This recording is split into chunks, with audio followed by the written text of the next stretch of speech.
Ընկի էա հայայի որդի բազի աստծո երգը, վիպերքը։ Ես հետո կներկայացնեմ ընկին ով է եւ բազի երգի հետ կապված բոլոր այն պատմությունները, որոնք հայտնի չեն, ես հերթով կներկայացնեմ։ Բազի աստվածանվան մասին փաստացի տեղեկությունները հայտնի է շումերական կավե վահանակից, որը գտնվում է Նորվեգիայի թագավորության Օսլո մայրաքաղաքում։ Տեքստը ակնարկում է մի դիցաբանական օրհներգ, կապված ընկի էա հայայի հոր եւ որդի բազի աստծո հետ։ Այն ընդգծում է Եգիպտոսի շումերի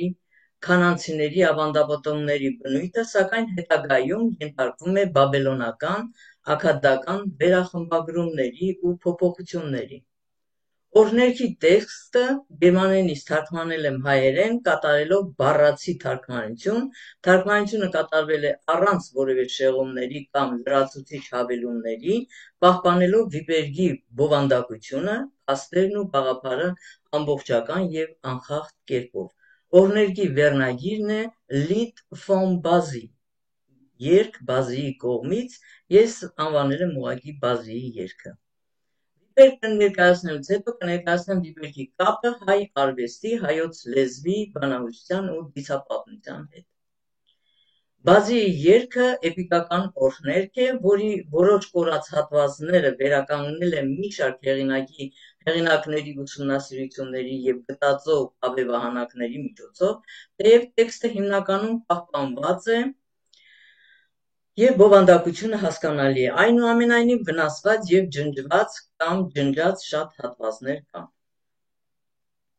Բազիի երգը օրհներգի մեջ կան հատվածներ, որոնք լեզվաբանական, գաղափարական եւ պատմական համաբանություն ունեն հայ արվեստի պատմության հետ, հայոց լեռնաշխարհի տարածքային պատմական էպիկական փաստերի հետ։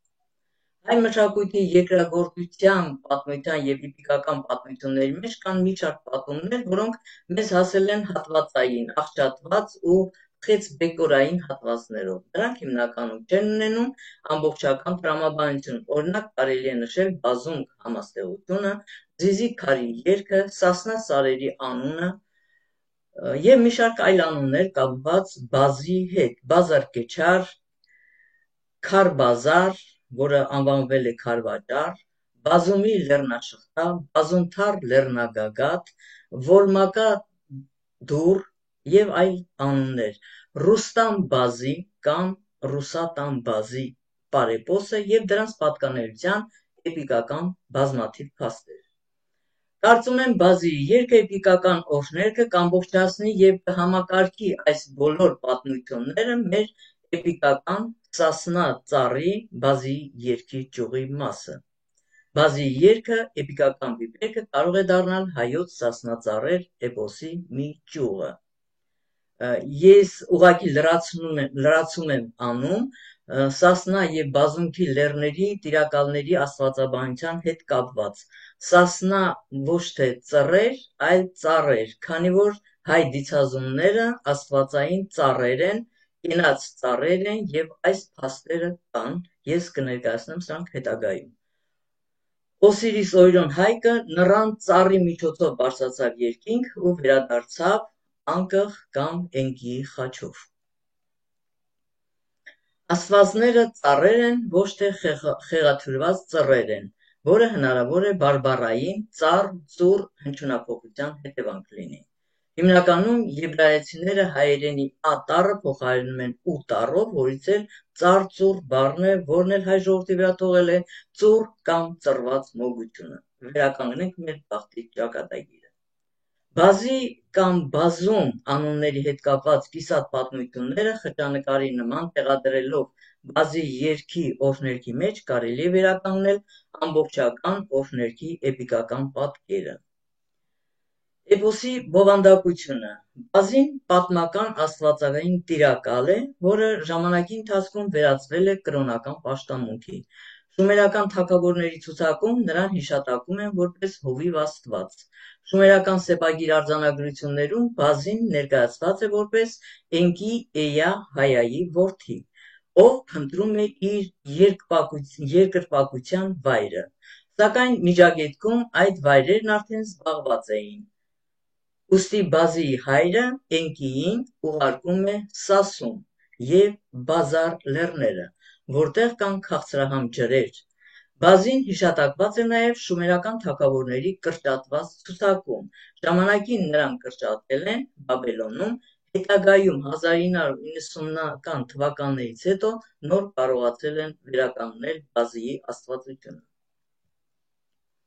Բազիի երգը վիպերկի ծագումն ու բովանդակությունը։ Բազին նշվում է որպես Մարիի լեգենդար արքա, հիշատակվում է թե Լեյլանից և Էմարից գտնված շումերական սեպագիր արձանագրություններում, ինչպես նաև շումերական թագավորների կրճատված ցուցակներում։ Նա հայտնի է Բազիի երգը վիպերկի տարբերակից։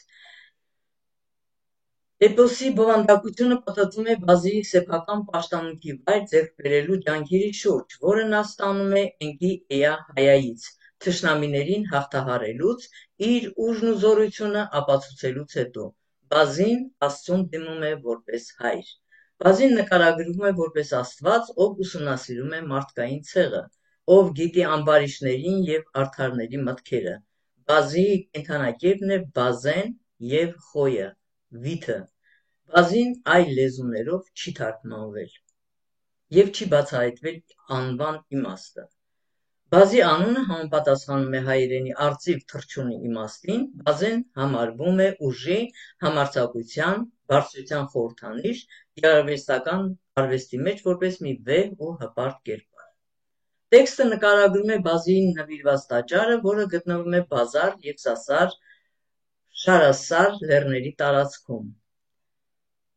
Էքհարտ Ֆրահմանը ենթադրում է, որ Բազի անունը հատկապես Զիզի Բազի նշանագրի հաջորդականությամբ եղել է Բազուզու աստվածաբանական արմատը։ Հետաքրքիր է Էքհարտ Ֆրահմանի այս առաջարկը կապվում է Բազիի անվան մեկնաբանությունը Պազուզու աստվածության հետ, որն իր հերթին հետաքրքիր փոխկապակցություն ունի Միջագետքի դիցաբանության հետ։ Բազին թվարկած մարյոտների թագավորներից երրորդն է, Բազիի նախորդն է Անաբան արքան, Անաբան արքան Էնկի արքան է, իսկ նրա իրավահաջորդը Զիզին է։ Շումերական արքայական ցուցակը նրան 30 տարվա թագավորություն է հատկացնում, փնտրագրում են նրան որպես իրավունքի դատաստանի տեր, մաքրագործ դատավոր, այգեգործության, թաղիքագործության, կաշվե մշակության արհեստագործ, կաշին մշակում է արևի ճառագայթների միջոցով, հնարավոր է կապ է հաստատվում պազուրու գորգագործության հետ։ Առաջին կապը։ Բազին հիշատակվում է նաև հայտնի հնագույն գործիչների թվում Մարի վաղ տիրակալների բալլադների տարբերակներում Ալիլումի, Էթանայի, Գիլգամեշի, Զիուսուդրայի, Հումբաբայի, Էնկիդուի և Զիզիի կողքին։ Բազին և Զիզին բացակայում են ստեղծագործական հին բաբելոնյան տարբերակներից։ Շումերական թագավորների ցուցակի Թել Լեյլանի պատճենում Բազիի անվան առաջաբանում Բազին ընկալվել է որպես աստվածություն, ի սկզբանե անորոշ էր արդյոք նրա անվանը նախորդող նշանը պետք է հնչյունականորեն կարդալ որպես որոշիչ դինգիր կամ դիգիր, Աստծո անուններն են։ Այժմ ներկայացնեմ Բազիի երգը, Էնկի որդի Բազիի օրհներգը։ Բնագրի բառացի թարգմանությունը։ Էպոսի տողերը համարակալված են 59 տող, այնուհետև տարբեր քառատողեր տարբեր աղբյուրներից միացրել են փորձելով ստանալ մեկ ճյուղ։ Էպոսի մեջ կան ջնջված կամ կոտրված շատ հատվածներ։ Առաջին ընթերցման ժամանակ ես ոչինչ չեմ լրացնի, ուղղակի երկրորդ ընթերցման ժամանակ կլրացնեմ հայ բանախոսությունից ու բանահյուսությունից։ Էպոսը։ Առաջին տող։ Բազին նա է, ով բնակվում է այնտեղ։ Բազին Խոյ է կամ վիթ է, վիթը եղջերուն է, Էնկիի որդին է։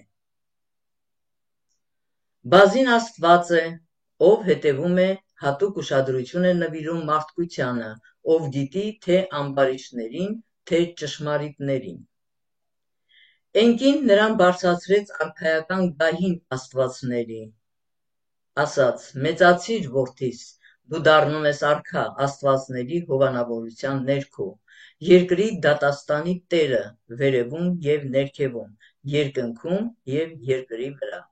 Այն բանից հետո, երբ նրա բազուկները լցվեցին տղամարդկությամբ, նա խոսեց իր հայր Էնկիի հետ. «Հայր իմ, որտեղ կարող եմ հիմնել իմ կուռքատեղը, պաշտամունքի կենտրոնը, որտեղ կարող եմ աճեցնել խոյեր և մայրախոյեր, վիթեր և մայրավիթեր»։ Պաշտամունքի տարածքները զբաղված են և գրավված են, այնտեղ են բնակվում անունակները, մեծ աստվածները։ Նա խոսեց նրա աստվածների խորհրդատուի հետ, իր հոր հետ, Էնկի էյա Հայայի հետ։ Ճակատագրի տերն էր նա Էնկին, բնակվում էր երկրամիջուկի ջրերի մեջ, Աբձոյի մեջ։ Էնկի հայրը Բազիին ուղղեց մի օրհներգ, հրահանգով ու ցուցմունքներով. «Այսպիսով, որդիս, ես քեզ տալիս եմ Սասար և Բասար լեռները, Սասունի և Բազունքի լեռները»։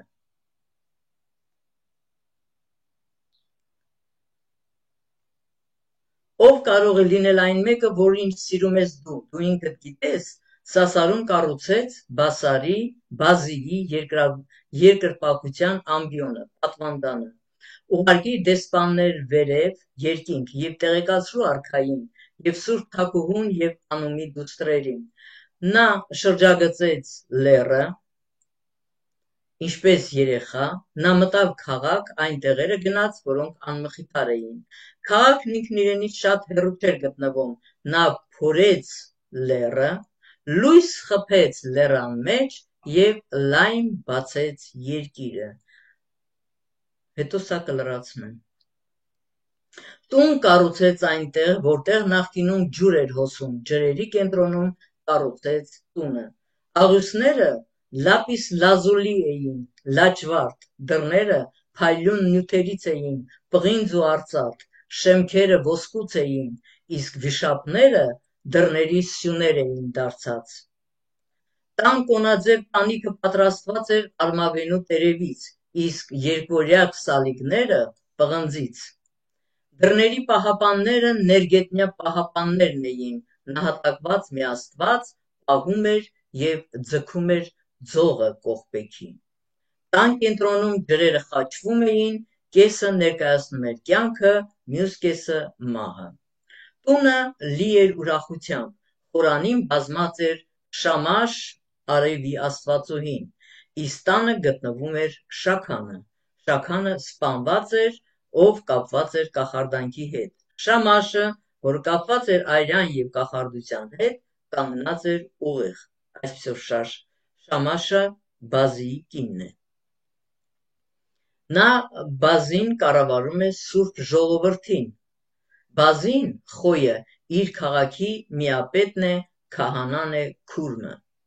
Տեսնում եմ թագավորին, գահի տիրոջը, սրված եղջյուրներով իր թշնամիներին հարվածողը, վիթը կամ խոյը։ Իր եղջյուրներով նա ծակեց թշնամի իշխաններին, նրանք խոնարհվում են Բազիի առաջ։ Նրա բնակավայրը մեծ է և լավ կահավորված է, ծովի ներքինները սպասարկում են նրան։ Նրա լեռնագագաթը բարձր է, ավելի բարձր, քան հակառակորդի լեռները։ Նա թափանցեց, մտավ երկրագնդի ներսը, երկրամիջուկը և շեշտակի բարձրացավ երկինք։ Նայեք նրա ամրությունները, որոնց բարձրությունը հիասքանչ է, նա, ով գիտի, կարող է և ընկնել։ Նրա ներսի պալատը խորը չէ, եզրը բախվում է ջրերին։ Նա կառուցեց իր տունը, արքայական պալատը։ Հետևում, ջրից դուրս, ափը ետ է գնում, Աստված դեպի նրան։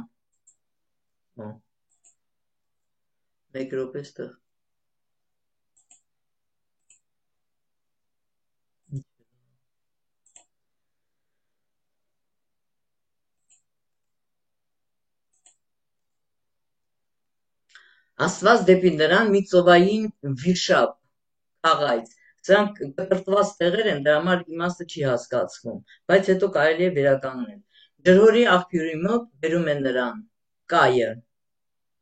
կայ աստվածը, ինը հայտի աստվածը, պարոնը տերը որոշում է ճակատագիրը և մի ճակատագիր նրան, բազի օրհներգը երգում է ժողովուրդը ու դեռ երգեն տոնակատարումը և շքերթները օրվա մեջ մշտապես ընթանում են։ Բազի երգը այլ գրողներից, այլ քննադատներից նաև երկու հատված եմ ավելացրել, Յորամ Քոհենը հարցնում է, որտեղ է բազին, որտեղ է զիզին, որտեղ բազի և զիզի անունները հեռացրել են և ամբողջ պատմությունը վերագրված է այլ աստվածներին, Յորամ Քոհենը վերականգնել է, հիմա կարդում եմ այդ հատվածը։ Զիզին և Անաբուն որդիներ են, Անաբուն Էնկի հայայի անունն է, Անաբու անվան մեջ Անը երկինքն է, Աբը հայր Տիտրոսն է։ Զիզիի սեպագիր նշանն է դիզիզի, Պազուզուն հաճախ ներկայացվում է որպես հյուսիսային, Զիզին և բազին հաճախ ներկայացնում են որպես հյուսիսային քամու հովանավոր և չար ոգիների հեռացնող աստվածություն։ Զիզի նշանագիրը կարող է հաստատել այդ կապը։ Բազին կապվում է նաև մոգության կամ աղոթքով չար ուժերի հեռացման հետ։ Բազիզին հեռացնում է չար ուժերին և փոխարենը բերում է արևը։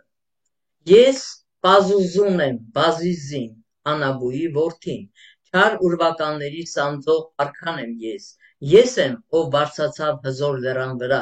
լեռներն են իմ զորությունից դողացին և ցնցվեցին, չար քամիները, որոնց ես հանդիպեցի լեռների մեջտեղում, ուղղվում են դեպի արևմուտք, Ամուրի կողմը,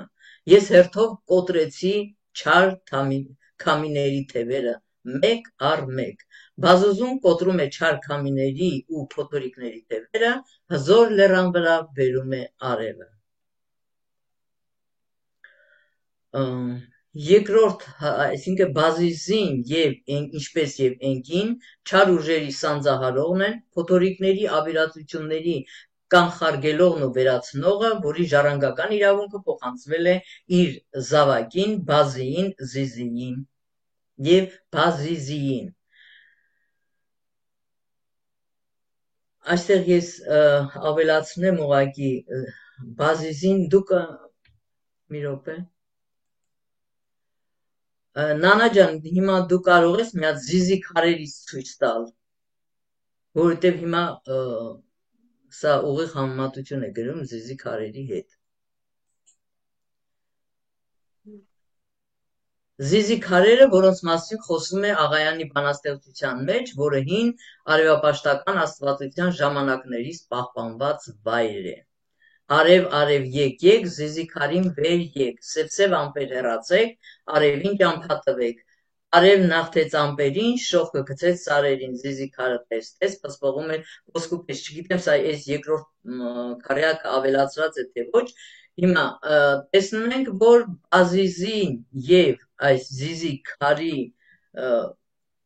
թողված այս պատառիկը, արև եկ, զիզի քարին վեր եկ, ուղղակի լրացնում են մեկը մյուսին։ Բազին որպես չար ուրվականների սանձահարող, ով հեռացնում է մութ ամպերը, քամիները, չար քամիները, կոտրում է չար քամիների թևերը և բերում է արևը, այսպես էլ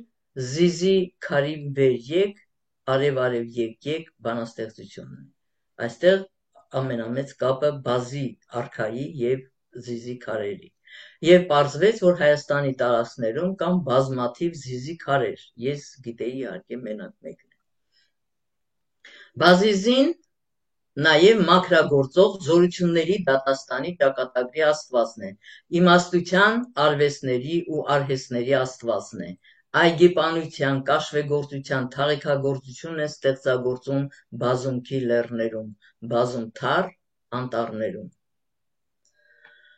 Զորության աստված Բազիզին ասում է. դուք պետք է ծառայեք ինձ, այսպես եմ ասում մաքրագործող զորությունը, դատը և խարազոնումը իրագործող քուրմերը։ Թույլ տուր խոնարհվել քո ազդրի վրա, այսպես են ասում կաշվե մշակները։ Անկյուններում կանգնել են ինչպես պալատական ծառաները, թույլ տվեք ձեզ օգնել, այսպես են ասում այգեպանները։ Ես երդվում եմ ինքին, որ ձեր հագուստները երկար չեն մնա տանը, այսպես են ասում թաղիքագործները։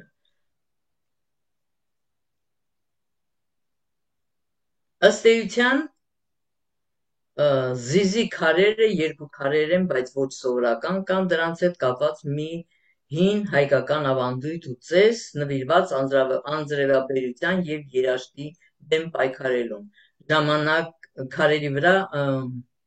անձրևի ժամանակ քարերի վրա կրակ էին վառում, որպեսզի անձրևը դադարի, իսկ երաշտի ժամանակ ջուր էին ցանում, որպեսզի անձրև գա։ Այդ վայրը մինչև օրս պահպանվում է, գտնվում է և Արցախում, Արցախի Ասկերանի շրջանի Ծաղկաշատ Ղշլախ գյուղում։ Երկրորդը Զիզի քարը Արագածնուտի մարզի Անտառուտ գյուղի մոտակայքում գտնվող շատ հետաքրքիր մի հուշարձան է։ Զիզի քարը աստիճաններով քար է և այդ տարածքում գտնվող քարանձավները։ Երևում է, հա, ես որ դրել եմ այս նկարը։ Այո, երևում է, հենց Արագածնուտի մարզի քարն է, այո։ Ուրեմն մեր արքան, մեր բազի արքան այստեղ է եղել և իր մոգական երևույթները, աղոթքները իրագործել է։ Ես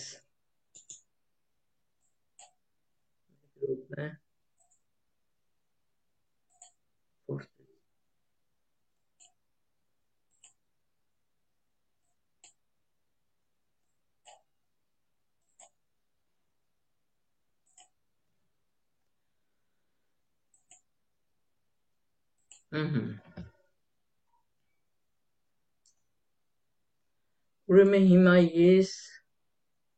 ներկայացնեմ մի հատված, որը նկարագրում է Որմակա դուռը, բազում թառ, եթե տեղյակ եք մեկ մասը։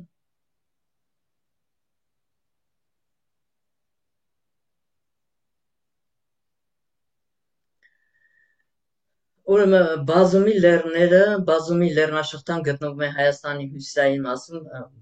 Բազի արքայի երկրպագության վայրը կոչվեց Բազումի լեռներ, և Բազումի լեռները լեռնաշղթան գտնվում է Հայաստանի հյուսիսային մասում, Բազումի լեռնաշղթայում է գտնվում Բազում թառ լեռնագագաթը, որի հետ կապված է այս ամբողջ էպիկական երգը։ Լեռնալանջերի մի մասը անտառապատ է, Բազում թառ նշանակում է բազումի անտառ, թառ անտառ, Բազում թառի լեռան ստորոտում նշմարվում են հին բնակավայրեր, այստեղ կա մի անցք ակունք, որը խորանում է լեռան մեջ, այն կոչվել է Որմակա դուռ, այն հիմա էլ կա և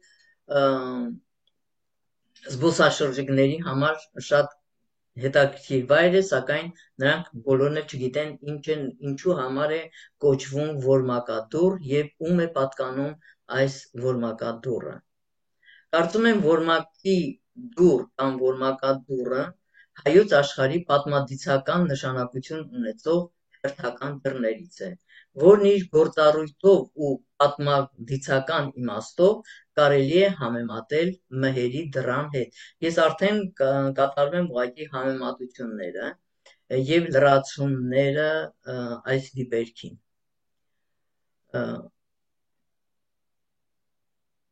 Ուրեմն ես հիմա նորից կարդամ այդ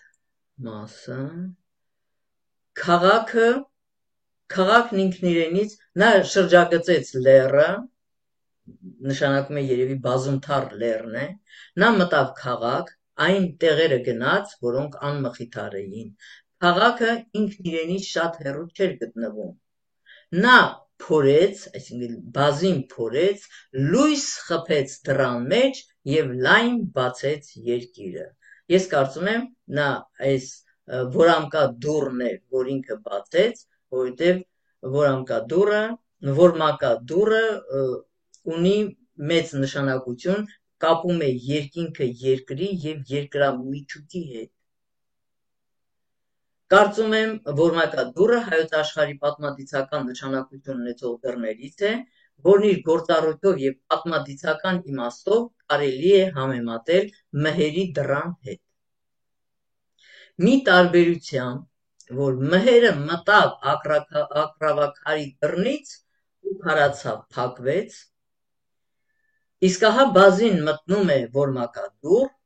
իջնում է երկրամիջուկ, հետո գալիս է երկիր, հետո բարձրանում է երկինք։ Ըստ բառի ծագումնաբանական իմաստի, որմակա դուռը պարտեզի դուռն է կամ դրախտի դուռն է եւ դրախտի ակնը, աչքը կամ ակունքը։ Դուռը ելամուտ Ներողություն, ես ներողություն եմ խնդրում։ Այս վիպերկը որտեղ է գրված ու ինչ լեզվով։ Այս վիպերկը Օսլոյում է գտնվում, վահանակը գտնվում է Օսլոյում, սեպագիր արձանագրությունը թարգմանվել է գերմաներեն, ես գերմաներենից թարգմանել եմ հայերեն։ Իսկ դա շումերական արձանագրություն է, որտեղից է։ Շումերական արձանագրություն է, որը ժամանակին կամ թաքցրել են, կամ վերացրել են, հիմա գտել են։ Արդեն երևի մի 10-ամյակ է, որ գտել են։ Շնորհակալություն։ Խնդրեմ։ Ես հեղինակների անունները բոլորը գտամ եւ ունեմ ամբողջ հեղինակների շարքը։ Բացի էպոսից կարդացել եմ նաեւ քննադատականները այս էպոսի արդիվ։ Իսկ այս որմակա դուռը որ կա, ես դա անում եմ արդեն լրացում։ Իսկ առաջինը որ կարդացի, դրա մեջ լրացում չկար։ Եթե նորից կլսեք եւ այդ հատվածը կտեսնեք, որ այնտեղ լրացում չկա։ Ես կարդում եմ հիմա ուղակի հատվածներ եւ այդ հատվածներին համապատասխան լրացումներ եմ կարդում։ Եղավ։ Հիմա որմակա դուռը ուղակի լրացում է։ Շարունակ։ Եվ բազումթառ լեռնագագաթը, որը գտնվում է բազումի լեռնաշղթայի վրա, դա արդեն լրացում եմ անում եւ ես իհարկե պատահական ուղղակի որ համեմատում էի, պատահական տեսա, որ այստեղ կա, չէ՞, նայ, այստեղ միտեղ կա բազում, մեկ րոպե, կա բազումթառ լեռ, սա երևի բազումթառ լեռն է, եւ կա որմակա դուռը, ես խնդրեցի, ոչ մեկը չկարողացավ նկարել բերել, եւ ոչ մեկը տեղը չգիտեին, բայց հնարավոր է, որ նրա տեղը կա, որտեղ շատ գրություններ կան որմակա դռան մասին ինչ-որ տեղեկություններ կան, բայց նկարը չգտա։ Ան հին հնարավայրեր, տեսեք հնարավայրերը, հենց հնարավայրերն էլ երևի ասում են, որ դրանք նույն տեղն են։ Հիմա ես կարդում եմ, լրացում եմ կարդում արդեն բազումի լեռը, բազումթառի մասին եւ նրա որմակա դռան մասին, որ կարդում եմ այդ տողերը, քաղաքը ինքն իրենից շատ հեռու չէր գտնվում, նա փորեց, բազին փորեց լեռան մեջ եւ լայն բացեց երկիրը, որտեղից նա բարձրանում էր երկինք, իջնում էր երկիր եւ ակունքից անցնում էր դեպի երկրամիջուկ։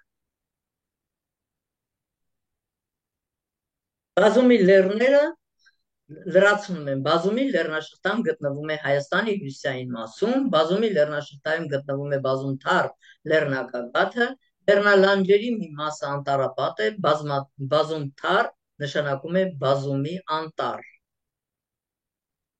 Բազումթառ լեռան ստորոտում են նշմարվում հին բնակավայրեր, սա եւս մեկ ապացույց է։ Այստեղ կա մի անցք, ակունք, որը խորան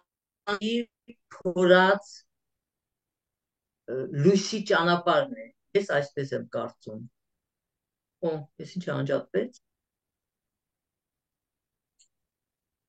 Դուք ինձ լսում եք։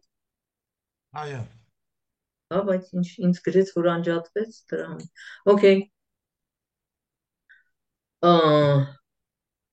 Ուրեմն այստեղ կա մի ակունք արդեն։ Կարծում եմ, որ մայքի դուռը հայոց աշխարհի պատմադիցական նշանակություն ունեցող հերթական դռներից է, որն իր գործառույթով պատմական դիցական իմաստով կարելի է համատել մհերի դռան հետ։ Մի տարբերությամբ, որ մհերը մտավ ակրավակարի դռնից ու քարացավ, փակվեց, իսկ ահա բազին մտնում է որմակա դուռ, իջնում է երկրամիջուկ, հետո գալիս է երկիր, հետո բարձրանում է երկիր։ Ըստ բառի ծագումնաբանական իմաստի, որմակա դուռը պարտեզի դուռն է, համարվում է պարտեզի դուռ, դրախտի դուռ, դրախտի ակնը, աչքը կամ ակունքը, դուռը ելումոտ անելու ակունքն է։ Ըստ Հրաչյա Աճարյանի վերմակը կամ ծածկոց է, ի վերոյ իմաստ ունի։ Կարծում եմ, որմակա բառից է առաջացել վերմակ ծածկոց։ Նոր հայկազյան բառարանում ըստ մոկած բարբառի որմ բառը նշանակում է պարտեզի պատ կամ դրախտի պատ, բայց սա նշանակում է մի պատ, որից այն կողմ մենք չգիտենք։ Բնականաբար սա դրախտի պարտեզի պատ իմաստ ունի։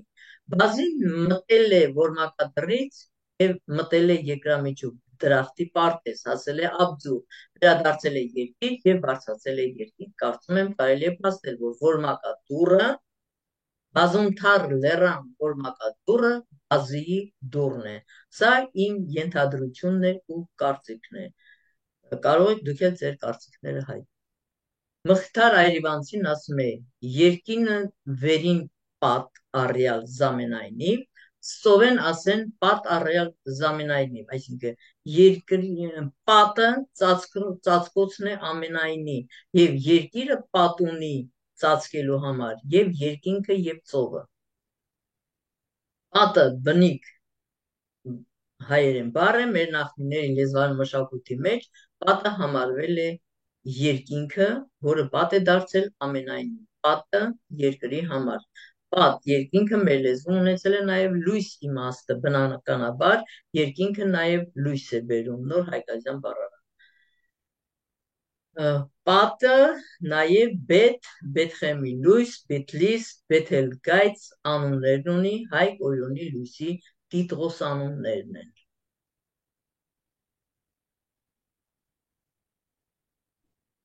Այնուհետև այստեղ Շամաշի մասին կա, Շամաշը մենք գիտենք, որ Ասորստանի հարս է եղել, բայց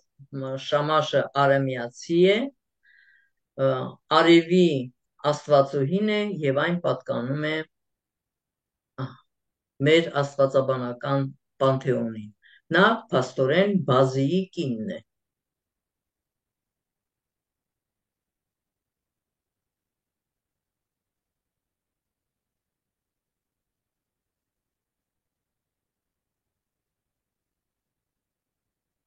Այստեղ կար կայի մասին,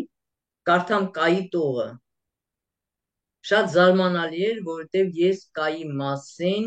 բացի Բիբլիայից այլտեղ չէի հանդիպել։ 53 տողում գրված է. Կայը ջրհորի աղբյուրի մոտ բերում են նրան։ Կայը Աստված է, 54-րդ տողում կարդում եմ. Կայը Աստված է, կայը ինհայտի Աստվածն է։ Հիմա կարդանք ինչ է ինհայտը։ Այս փաստը ես արդեն լրացում եմ անում, կարդացի տողը, հիմա լրացումն եմ անում։ Ես ներողություն եմ խնդրում։ Այո։ Կայի անունը ես հանդիպել եմ նաև, եթե չեմ սխալվում, Անդերսենի հեքիաթներում։ Այո։ Հեքիաթի բան է, ուրեմն կերպարներից մեկն է։ Հնարավոր է չեմ հանդիպել կամ էլ չեմ հիշում որտեղ եմ հանդիպել։ Ես բանը սիրտը սառույց ա դառնում, իր բան հետո նորից կարողանում են տաքացնել, ջերմացնել հետ վերցնել։ Հայա, հայա։ Հա, ճիշտ եք ասում, ճիշտ է, հիշեցի։ Հիմա ես կայի մեկ այլ բնույթ կարդամ։ Այս փաստը ապացուցում է կայը նույն ատում աստվածն է եգիպտական հայկյան Եգիպտոսի աստվածների ինյակի գերագույն աստվածն է ատումը։ Ինյակի մեջ հանդես է գալիս ատում, ատոմ, ռե անուններով։ Դա եւս մեկ փաստ, որ ատումը նույն կայն է։ Նույն էնկին է, այսինքն կայը, էնկին, ատումը նույն աստվածներն են։ Օսիրիսը, հետո Հայկը։ Տարբեր ժամանակներում եկել են եւ տարբեր ժամանակներում ունեն իրենց անունները նույն աստվածությունը։ Հին եգիպտական մեծ նախաստվածներ հունիից ատումը։ Նա տղամարդ արարիչ է եւ երկնքի աստվածն է։ Հին թագավորության բուրգերի տեքստերում ատումն արդեն իսկ հաստատավորված էր որպես մեծ Էննադայի առաջատարը, ինչպես նաև նա, ով ստեղծել է իրեն։ Բուրգերի պիրամիդայի տեքստերը ատումին ներկայացնում են եւ նույնացնում են ռե ռայի հետ, որը հետագայում անվանվեց ատում ռե, հար աչ կամ սա հրաչն է, նույն հրաչ թագավորը էր, ով ունի արևի աչքեր, ատումը կապված է Փյունիկի, իսկ նոր թագավորությունից վեր Ապիս, Օսիրիս, Զոհահայկի հետ։ Սրանք անուններ են, որոնք ամեն մեկը մի մեծ պատմություն ունեն եւ պետք է ամեն մեկը ժամանակին ներկայացվի։ Այսպիսով նախաստված ատումը իր մեջ համատեղում է ամենակալի արարչի աստվածների թագավորի, արևի, երկրի թագավորի, գեբի, կայի, Հայկի հետ միասին նաև մեռյալների պաշտպաններ։ Մյուս կողմից այն հետագայում ձեռք բերեց կախարդական նշանակություն, քանի որ ատումի ձեռքը կարող էր վանել փոթորիկները։ Մենք տեսանք, որ Բազիի ձեռքը նույնպես վանում էր փոթորիկները։ Իսկ փոթորիկների ավերածությունների տերը Եգիպտոսում Սեթն էր ու իր որդին Բելը Ուրու Աթրին։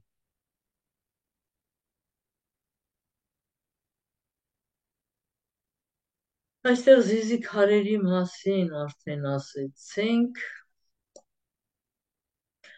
Ես ուզում եմ հիմա ներկայացնել Աբսուի մասին եւ Էնկիի մասին, որովհետեւ Բազին ծնվել է Աբզոյում, իսկ Էնկին նրա հայրն է։ Լրացում եմ անում ուղղակի մեզ համար, որպեսզի պարզ լինի ով է Աբսուն, ով է Բազին, Բազուզուն, Անաբան եւ Բազիից կազմված մյուս հերթական արքաները, որոնք ես կարծում եմ Զիզին Բազիի որդին է։ Բազին 30 տարի թագավորել է, Բազիից հետո թագավորել է Զիզին։ Էնկի էյա Հայաստան, սա լրացում է։ Ով է Էնկի Հայան, ում հայրն է, ով Բազիի հայրն է։ Եվ Բազին ունի նաև դիգիր նշանագիրը։ Հիմա ներկայացնեմ ինչ է նշանակում դինգիր։ Դինգիրը եւ դիգիրը շումերական բառեր են, որը նշանակում է Աստված եւ Աստվածուհի։ Դիգիրը Աստված, դինգիրը Աստվածուհի։ Աստվածային հասկացությունը շումերում սերտորեն կապված է երկնքի հետ, ինչպես երևում է այս փաստերից, որ դինգիրի սեպագիր նշանից։ Նանա ջան, մի հատ են սեպագիր նշանը ցույց տուր 8 հատի։ Այո։ Ահա սա սեպագիր նշանը նայեք, 8-ը, սա աստղիկի նշանն է, Ինանայի նշանն է, նրանք նույն աստվածություններն են։ Եվ այն առաջին նկարը մի հատ ցույց տուր են աստվածների, որ նկարը որ։ Հա, այստեղ նայեք, դինգիրի նշանն է, մի կողմից Աստվածն է եւ մի կողմից Աստվածովին։ Սա արարման տեղն է, աբզուն է։ Հետագայում սա համարվել է խետական կամ խեթերը նույնպես փոխանցել են խեթերի կամ խաթերի, որտեղ նույն ժողովուրդն են։ Ուրեմն այստեղ տեսնում ենք մենք այս 8 աստղը, որը համարվում է աստղիկի աստղ, ինանայի աստղ եւ աստվածություն, նշանակում է այս 8 աստղը վերաբերվում է երկուսին, արական եւ իգական աստվածներին։ Այս սեպագիր նշանը։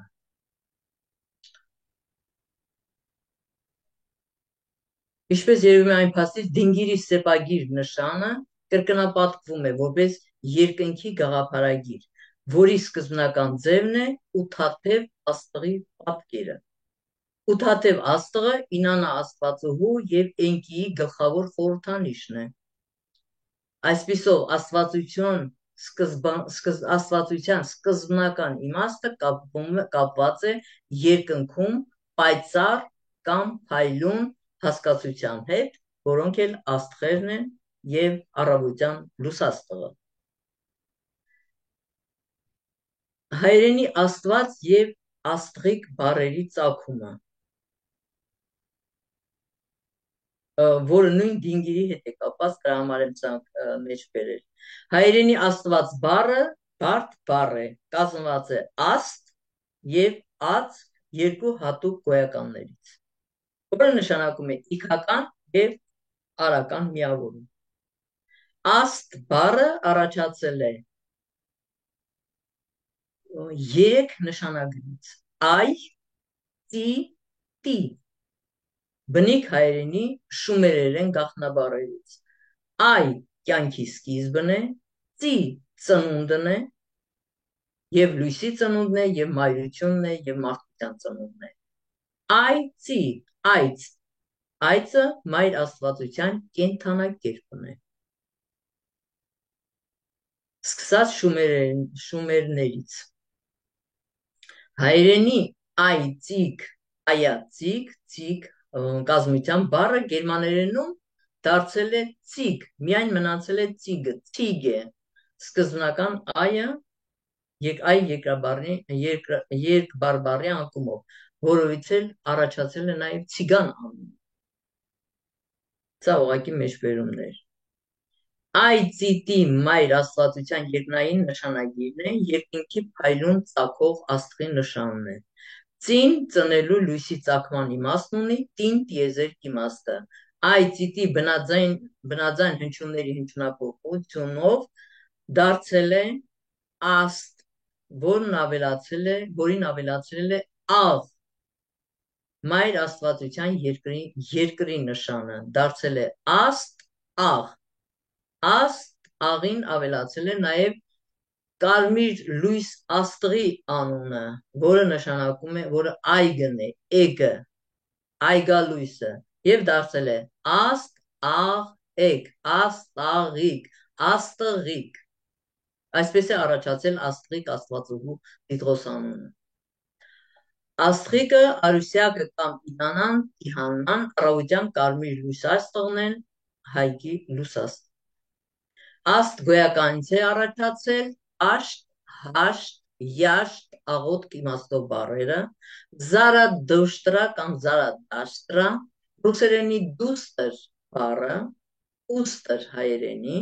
նույնպես աստղ արմատից է առաջացել եւ կանացի ծնելիության հետ կապված մի շարք այլ բառեր։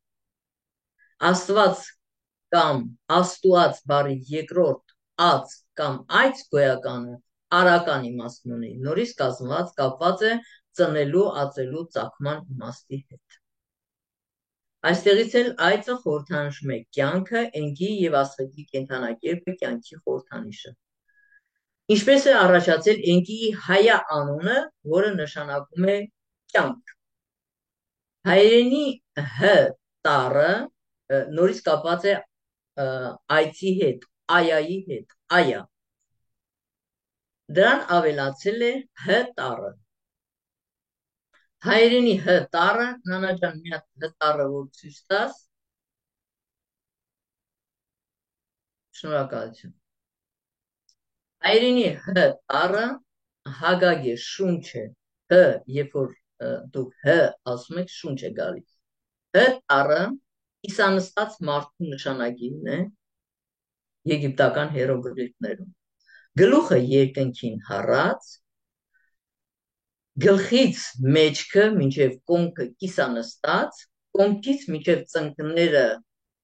կիսանստած արդեն ներքև, ոտքերը դեպի երկիր ուղղված։ Հայա բառի երկրորդ բաղադրիչը այ կյանք իմաստուն է։ Հայաստան, հայ, աստ, արդեն բացատրեցինք աստը եւ հայը, աննել երկնքի աստծո անունն է։ Հայաստան անունը նշանակում է հայ կյանք, աստ աստվածություն, ան երկինք։ Հայերենից էլ աստանը անցել է մյուս լեզուներին, Պարսկաստան, Աստանա, Վրաստան եւ այլն։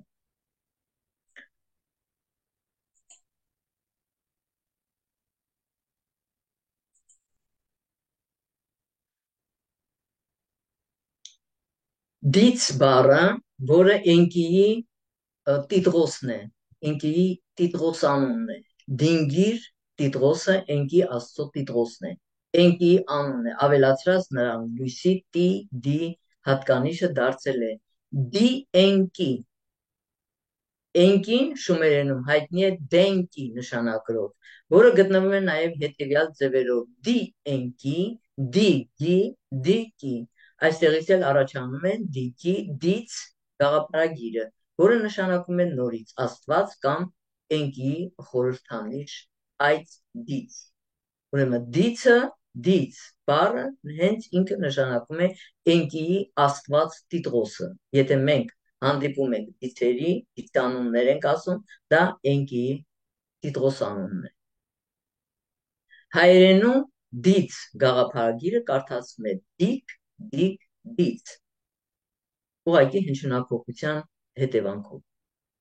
Դից գոյականը դիկ, դից բառերի գրաբարյան սեռական հոլովն է, որն իբրև բարդությունների բաղադրիչ գործածվում է աստվածների, աստվածիների, աստվածային նշանակությամբ։ Էնկի շումերական նշանագիրն է դիենկի հայա,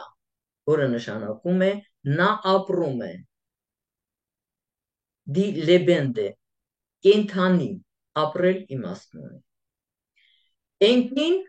Էնկի էյա հայան, իմաստության աստվածն է, գիտելիքների արվեստների հովանավոր արարիչն է, Գեստու անունով, արհեստների հովանավորն է, Կազամ անունով, Կազ ամ, որից էլ Կազ արմատը, ամը ժամանակի աստվածության անունն է, որը միացված է Էնկիին, որտեղ Էնկին է ժամանակի աստվածը, Կազը ունենք հայ կազ, ես մեջ բերեցի նաև Արցախի Կազանչեցոց եկեղեցու անունը, որը կազմված է նույն կազ արմատից։ Արցախի Կազանչեցոց եկեղեցու աստվածն է Էնկին, մարդկության արարիչը։ Էնկիի մարդու արարչագործության անունը Նուդիմմուդ է, Նուդիմմուդ, հայերենի նայ դի, նայրի երկիր, նուդ երկիր իմաստով, ու մուդ որդի զավակ իմաստով։ Հիշենք Բիբլիայում Էլոհիմը, հեթանոսների աստվածը, Կային ուղարկեց նուդ երկիր, եթե հիշում եք։ Ահա այստեղից է նա նուդը վերցրել։ Էնկիի արարած առաջին երկնային էակները անունակիներն են, 601 անունակի։ Կան նաև այլ տեղեկություններ, որ 900 անունակի են։ Անունակիները նրա Էնկին արարում է իր առաջնեկ որդի Մարութա աստծո հետ։ ուրեմն 600 անունակից 300 անունակին թողնում են երկնքում որպես պահապաններ, 300 անունակի եւ մեկը Մարութա Աստվածը, Արամ Մարութ, Մարութուկ անունով, Ալալու անունով իջնում է երկիր։ 301 թիվը իրավունքի թիվն է, որը Մարութա Արամ Մարութ արքան բերեց երկիր, երկնքից իջեցրեց երկիր։ Հայք Նահապետը, Նահապետ Աստվածը, դատավորը 301 թվով, 301 թվով մեկն էլ նորից ինքն էր, զորավոր բագերով, Արամ բագերով գալիս է հարկ Հայաստան, իրավունքի երկիր, վերադառնում է։ 301 թիվը իրավունքի թիվն է, 301 թվին Գրիգոր Լուսավորիչը քրիստոնեությունը բերում է հայոց երկիր եւ հեթանոսությունից հետո նորից Հայաստանում հաստատում է հայոց իրավունք։ Էնկի հայան դատավորն է,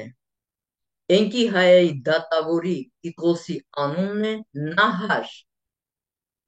ճշմարիտ դատավոր Նահար, կոչվում է նաև գետերի դատավոր։ Նահար անունը Հայաստանում, հայերեն լեզվում, Նահահայր, Նահարար,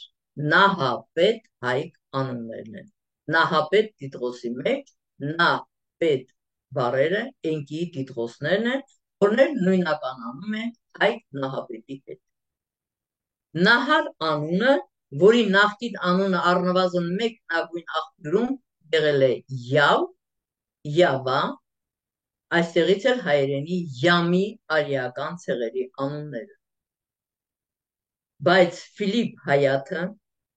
կարծում է, որ հեղինակի անունն է, որ ավելի հավանական է, որ Յահավին վերաբերվում է նորածին երեխայի կյանքը ստեղծող եւ պահպանող Աստծուն, որը Էնկին է։ Ուրեմն Յահվի անունը վերաբերվում է նորածին երեխայի կյանք ստեղծող եւ պահպանող Աստծուն Էնկիին, այլ ոչ թե տիեզերքին։ Շարունակությունը ավելի հետաքրքիր է։ Աստծո այս պատկերացումը ավելի տարածված էր հին մերձավոր արևելքի բնակիչների շրջանում, բայց ի վերջո իսրայելցիները վերացրեցին Յահվեի կապը մարդկային ցանկացած նախնիների հետ եւ համակցեցին այն տարբեր անունների հետ, օրինակ Յահվե Շաբաթու, որը նշանակում է սեբետու կամ շաբաթ օդ։ Ուրեմն եւ շաբաթը սեբետուն սուբարիները անունն է եւ Յահվեն դրանք հայկի Էնկի հայայի նախկին անուններն են, որոնք իսրայելցիները վերցրել են եւ ջնջել են բոլոր կապերը հայ աստվածության հետ։ Հեղինակների բոլոր տվյալները ունեն։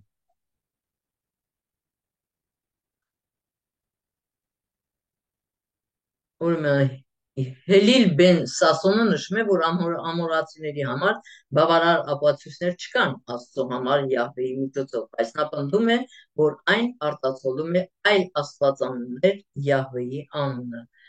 Ուրեմն Յահվեն հիմնականում վերցրել են Յահվե անունը, հիմնականում վերցրել են ամալեքներից։ Ամալեքների ժամանակ են կարողացել վերցնել սեփականացնել եւ դա արել է Մովսես։ Էնկին մեկ կոչվող աստվածային զորությունների քաղաքակրթության պարգևների տիրակալներ։ Էնկին հաճախ ցուցադրվում է աստվածության եղջյուրավոր պսակով։ Էնկի Էյա հայայի գլխարկը բրգաձև է, գլխին գունդ, եղջյուրներով, ներքևի մասում զույգ շրջանակ երկիրը եւ երկինքը խորհրդանշ։ Էնկիի թիվը, Էնկի Էյա հայա անունը լրիվ ասեն, թիվը 40-ն է։ Երեխայի ծնունդի 40-ը եւ հարսանիքի 40-ը Էնքին պահանջում է խստիվ պահպանել, որտեղ այդ երկուսը ուղիղ ինքն է կարգադրում։ Էնքին հետագայում աքադասորական բաբելոնական որոշ գիտնականների կողմից հայտնի է որպես Էա կամ Այ, Էնկի և Աբզու անունների սկզբնատառերից կազմված անունով։ Այսինքն աքադները ոչ թե իրենք են հնարել այդ Էա անունը, այլ վերցրել են Է, Էնկի և Աբզու Ա անունների սկզբնատառերը և դարձել է Էնկի Էա։ Էնկին նույնացվում է Քանանի Իա աստծո հետ։ Էնկի անունը հունարենում թարգմանվում է որպես Աոս։ Եթե հունարենի վերջավորություն դուք կարդում եք Աոս, Օս, դա Էնկիի անունն է, որը մոռացվել է, վերացվել է և սեփականացվել է այլուր։ Այժմ կարդանք ինչ է Աբզուն, որովհետև բազին ծնվել է Աբզուի մեջ։ Աբզու բառը շատ երկրներում Ներեցեք կարելի է մի հատ միջամտություն անեմ։ Խնդրեմ։ Էնկիի հետ է կապվում նաև երեխայի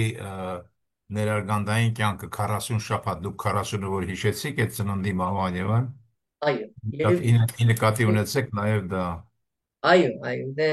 ճիշտ ասած այդ ամբողջը չէի կարող գրել, Էնկիի համար նորից առանցին երևի մի հատ մեծ հաղորդում է պետք, որտեղ Էնկին շատ մեծ պատմություններ կան եւ բոլորը սեփականացված շատերի կողմից։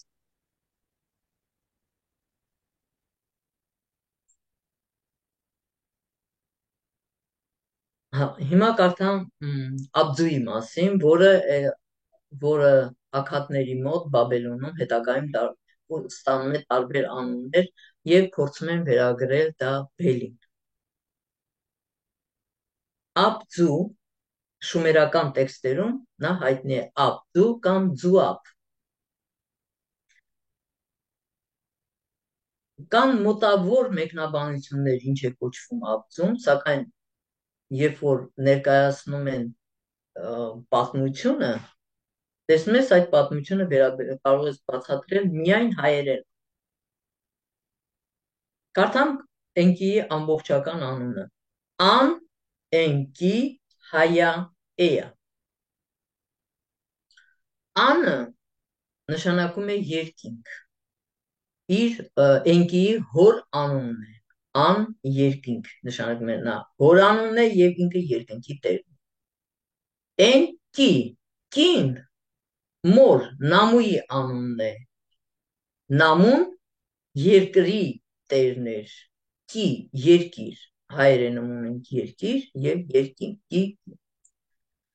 երկիր նշանով։ Հայա արարման կյանք է նշանակում։ Աբզուն արարման պալատն է, տունը։ Էա հապավում է Էնկի Աբզու անունների սկզբնատառերը, որը տվեցին քաղաքացիները, այս մասին արդեն ասացի։ Էնկին հաջորդ տիտղոսն է Աբ, արական աստվածության տիրակալն է եւ Աբ նշանագրով, որից էլ հայերենի Ափո եւ Աբբա հայր բառերը։ Էնկին այսպիսով Էնկին երկնքի երկրի օվկիանոսի մաքուր եւ անարատ ջրերի ակունքների տերն է։ Երկրի ու օվկիանոսի միացման ափի տերն է։ Ուրեմն այս ափը միայն հայերենում կա, ունենք ափ բառը։ Երկրի եւ օվկիանոսի միացման ափի տերը Էնկին է։ Եվ ունենք ձեռքի ափ, ունենք այդ եզրագիծը միացնող եզրագիծը Ափ անունը, որտեղից էլ առաջացել է Ափ հայր անունը։ Էնկին Օհանես անունով ձայնի եւ խոսքի տերն է, իմաստության աստվածը։ Էնկին արարել է նաեւ աստված Աբգալներին։ Աբգալների մասին հատուկ առանցին կարելի է խոսել, որտեղ այստեղ արդեն անհնար է մեծանել։ Աբզու արարման ոսկե արևի եւ լույսի տաճարը գտնվում է օվկիանոսում։ Օվկիանոսի անունը նույնպես կրում է Էնկի Հայայի անունը։ Ով կի ան։ այստեղ ձայնը, ով, կին երկիրը եւ աներկին։ Եվ ունի օցեան, այստեղ էլ ծով անունն է, ծով արմատն է։ Օվկիանոս հայ դիցապատմական Օհանես, Օվանեսի անունն է։ Օկիանես, Օհանեսի կեսմարդ, կեսցուկեր, որն ուներ ձկան գլուխ, գլխարկ, ձկան մարմին, արտաքին տեսքով, մարդու դեմք ուներ եւ ուներ մարդկային ձայն։ Հայ աստվածապատմության մեջ այն արմատագրվել է ձենով Օհանի մեջ։ Իսկ կրոնի եւ հավատի մեջ Սուրբ Էնքին Սուրբ Կարապետն է, Հովանես Մկրտիչը, Սուրբ Հովանես անունով, եւ ներկայանում է բոլոր ժամանակների կրոնական ու հավատքի Աստված։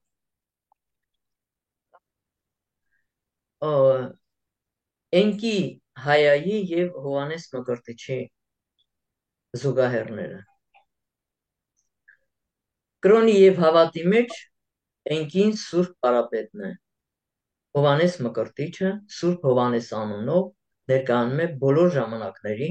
կրոնական ու հավատքի Աստված։ Գերմաներենում կոչվում է Հովանես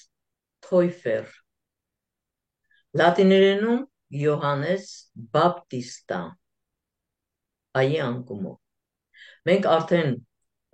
ծանոթացանք, որ Էնքի անունն է Աբբա, եւ Տի Աստված։ Ուրեմն լատիներենում կարդում ենք Աբ, Տի լույս եւ Աստված, Բապտիստա։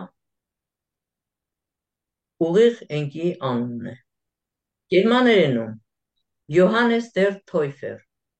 Թոյֆեր եւ Թոյֆել։ Թոյֆեր նշանակում է գերմաներենում կնքահայր, կնքել, եւ Թոյֆել նշանակում է սատանա։ Այս բառերը գերմաներեն ունեն երկու տարբեր իմաստներ, նշանակում է կնքահայր եւ սատանա։ Սատանան Լուցիֆերն է։ Լուցիֆեր անունը կազմված է հայերենի լուծ, հայկի լուսաստղի անունից, որը այգալույսն է, աստղալույսն է, հայկի լուսաստղն է։ Նշանակում է հեթանոսության ժամանակ հայկին վերագրվում է սատանայի Տիտղոսը եւ հայկը ստանում է Լուցիֆեր, լուծ եւ ար անուններով, լուծ, ար, Լուցիֆեր։ Լուսաբեր։ Այո, դա արդեն հնչյունափոխված, նաեւ բառի իմաստը, անվան իմաստը լուսաբերն է, բայց այստեղ արմատը լուծն է, աբն է եւ արը, որը բնականաբար դառնում է լուսաբեր, որտեղ ինքն է լուսաբերը եւ Լուցիֆերը, այսինքն Լուցիֆերը նույն Էնքին է, նույն հայկն է եւ լուսաբերն է։ Նշանակում է հեթանոսության ժամանակ Սեպտուագինտայում հայկին վերագրում են սատանայի Տիտղոսը եւ հայկը դառնում է սատանա Լուցիֆեր, փոխանակվում է Աստծո եւ սատանայի դիրքերը։ Սատանան կրում է Սեթ անունը, Սեթ, Շեթ, սատանա։ Ուստի հեթանոսության ժամանակաշրջանում Բիբլիա Սեպտուագինտայում մեր թվարկությունից առաջ ժամանակին ուշադրություն դարձրեք, հեթանոսության ժամանակաշրջանն է ուղիղ, մեր թվարկությունից առաջ 280 թվականին Սեպտուագինտայում սատանայի եւ Աստծո տեղերը փոխարինվում են, փոխանակվում են, եւ այն քրիստոնեության ընդունելուց հետո պետք է նորից հակառակը գար, բայց չարեցին միջև այս։ Ինչ եք կարծում, դա հրեական մեկնաբանությունը չի։ Սա հրեականը չի, ես եմ արել այս մեկնաբանությունը բերելով փաստերը։ Չէ, բանը, այդտեղ մի ամբողջ համակարգ կա։ Որ ես ավարտեցի այսօր հիմա հարցերը, որ համակարգն եք ասում։ Ես բերեցի, ներողություն, ես հիմա նորից ասեմ, ես բերեցի համակարգը Աստվածների Հայա Աստծո։ Չէ, ես դա նկատի չունեմ։ Այս բոլորը հասկանալի է։ Այո։ Ես նկատի ունեմ բանի սատանայի հետ կապված, որը եբրայերեն նշանակում է հակառակորդ, եւ նրանք փաստորեն հայկական ավանդույթը դիտել են իրենց որպես հակառակորդ տեսություն եւ հետո բանը սատանայի թիվը 666-ը բանը դրան ծագումը մեր 1-ից 36 թվերի հետ կապված խնդիր է մի խոսքով այդտեղ բավական հետաքրքիր լուծումներ կան, բայց դա բացատրվում է նրանով, որ արդեն իրենց էության մեջ սկսում են հակադրվել հայկականությանը եւ այդ սատանայի հակառակորդ անունով կերպարը դերն բան էլի։ Իրենք ի սկզբանե են հակադրվում, երբ որ ծնվում են։ Այո, որովհետև ենքին առաջինն է ծնվում, նա ստանում է լույսը արևի տիտղոսները, Սեթը իրենից ծնվում է շատ ուշ, ստանում է մութը ու լուսնի տիտղոսները և սկսում է պայքարը մինչև այսօր։ Այսինքն ինչ արևին և լույսին է վերաբերվում, դա պատկանում է Էնկիի պանթեոնին, իսկ ինչը պատկանում է լուսնին և մութը, դա պատկանում է Սեթին։ Բաբելոնում փորձեցին մեկ այլ գործողություն կատարել, Մարութ աստված անունը, որը շումերականում ուղիղ գրված է Մարութ։ Բաբելոնում փորձեցին Բելի անունը դնել Մարութ, որը դարձավ Մարդուկ, և փորձեցին վերագրել Էնկիին, այսինքն Բելին դարձրեցին Էնկիի որդի, իրենց գրություններում այդպես էլ կա, Մարդուկը համարվում է Էնկիի որդի, և կա որոշումը Համուրաբիի որոշումով Էնկիին դարձնում են Բելին դարձնում են Էնկիի որդի, տալիս են Մարութի 50 անունները, իսկ Էնկիի որդին Արամին, Մարութին, Արամին տալիս են Սեթին, փոխանակում են տեղերը։ Սեթը ստանում է Արև, Արամին, իսկ Էնկին ստանում է Մարդուկին։ Էնկին չի համակերպվում դրա հետ և կա բանի մեջ ասում է, նա սատանա է, նա աստված չի։ Եվ Էնկին այդպես էլ Բելին, Մարդուկին չի ընդունում, թեկուզ իրենց գրությունների մեջ կա, որ Էնկին Մարդուկի հայրն է, բայց Մարդուկի հայրը չի, Մարութի հայրն է։ Շումերական գրություններում Մարդուկ չի, Մարութ է։ Կրճատ գրություններ են Ամ, Ար, Ութ կամ Մար, Ութ, այդ Մարին, Մարի պետություն, որ գոյություն ունի, դա արամյացիներն են, որը Արամը Հայկի որդին է, Էնկիի որդին է, հետագայում Հայկ Նահապետի որդին է Արամանյակ անունով։ Հարց կարելի է։ Խնդրեմ։ Նախ շնորհակալություն Տիկին Կարինե, ձեր ներկայացրած նյութը շատ հետաքրքիր նյութ է, իսկապես շատ հետաքրքիր է, մանավանդ նկատի ունեմ, որ կարծեմ ճիշտ եմ հասկացել, որ բազումք համաստեղության հետ է կապվում, դա իրոք շատ հին շերտ է, ահավոր հին շերտ է և դա պետք է շատ լուրջ ուսումնասիրվի։ Ես ցավում եմ, որ Արմենը չի մասնակցել, որովհետև սա ավելի շատ Արմեն Դավթյանի տիրույթն է, շումերերենը, ես ինձ իրավասու չեմ համարում ինչ-որ շումերերեն բառերի ձեր ստուգաբանության մասին կարծիք հայտնել, ուղղակի այսպես ես ճիշտ եմ հասկացել, որ դուք հայկազն բառը ստուգաբանում եք որպես հայ և կազ, Հայաստանը որպես հայ աստ ան, այո, մի քիչ անսովոր և չգիտեմ, որովհետև մենք սովորենք, որ հայկազը դա հայկ և ազն արմատներն են, այո, դա հայ և կազ արմատներն են, հայը ունի կի անունը, հայք նշանակում է հայ կի, կին նշանակում է երկիր, Հայկի անունը, հայ նշանակում է ինքի հայայի հայա անունը եւ կին նշանակում է երկիր։ Չէ, բայց հայկի մեջ կն դա փոքրացուցիչ մասնիկն է, Չէ, փոքրացուցիչ չի, դա մեր սխալ մեկնաբանումն է։ Հայկի մեջ կին երկիրն է նշանակում, քանի որ հայկը նույն ինքի հայան է։ Ինքի հայկ։ Հայկի մեջ կին երկիրն է։ Լավ, հիմա ես սրան այսպես ասեմ շատ եմ գնացել մինչև հասել եմ դրան։ Եվ հայկ նշանակում է հայա եւ կի երկիր։ Դե պարզ է, որ ձեզ էլ հայտնի է Աճարյանի ստուգաբանությունը, որ հայ նշանակում է հսկա, իսկ հայկ նշանակում է փոքր, դա նկատի ունեի։ Ես իրավունք ունեմ չհամաձայնվելու, որովհետև ես իմ ստուգաբանությունն արել եմ եւ ըստ Աճարյանի եւ ըստ շումերական պատումների եւ իմաստների ու գաղափարի, որտեղ մի քանի փաստեր եմ ես բերում միացնում, որ կարողանում եմ մեկ որոշում կատարել։ Այս բազու նյութը երևի 6 տարի աշխատում եմ սրա վրա եւ այնքան հսկայական նյութեր եմ բերել, դա կդառնա ասացուցի դավթից մեծ նյութ։ Հիմա ես մենակ ցուցակը կարդամ, ցուցակը մի 20 մենակ ցուցակը եթե կարդամ, թե ինչերի եմ միացրել։ Ներեցեք, իսկ զիզի բառը ստուգաբանել եք արդյոք։ Զիզին դա հենց բազիզի անունն է, ես աստվածների անունները ստուգաբանելու համար, դա հենց Աստծո անունն է, այդ բազի Աստծո որդու Զիզի անունն է,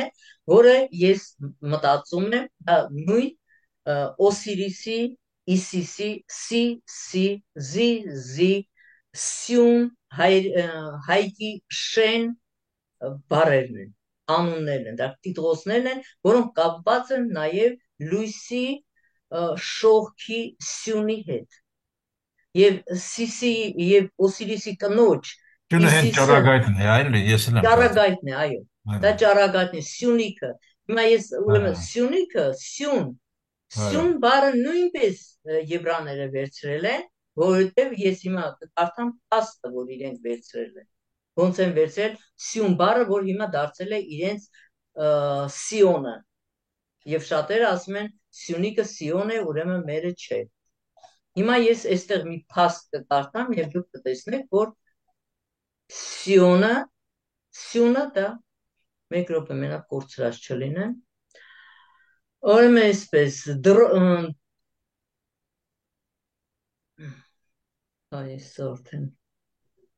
Okay, հիմա մի քիչ Ֆիլադելֆիայի դրոպսի անվան եբրայերենի եւ ազգակից լեզուների ուսուցման համալսարանի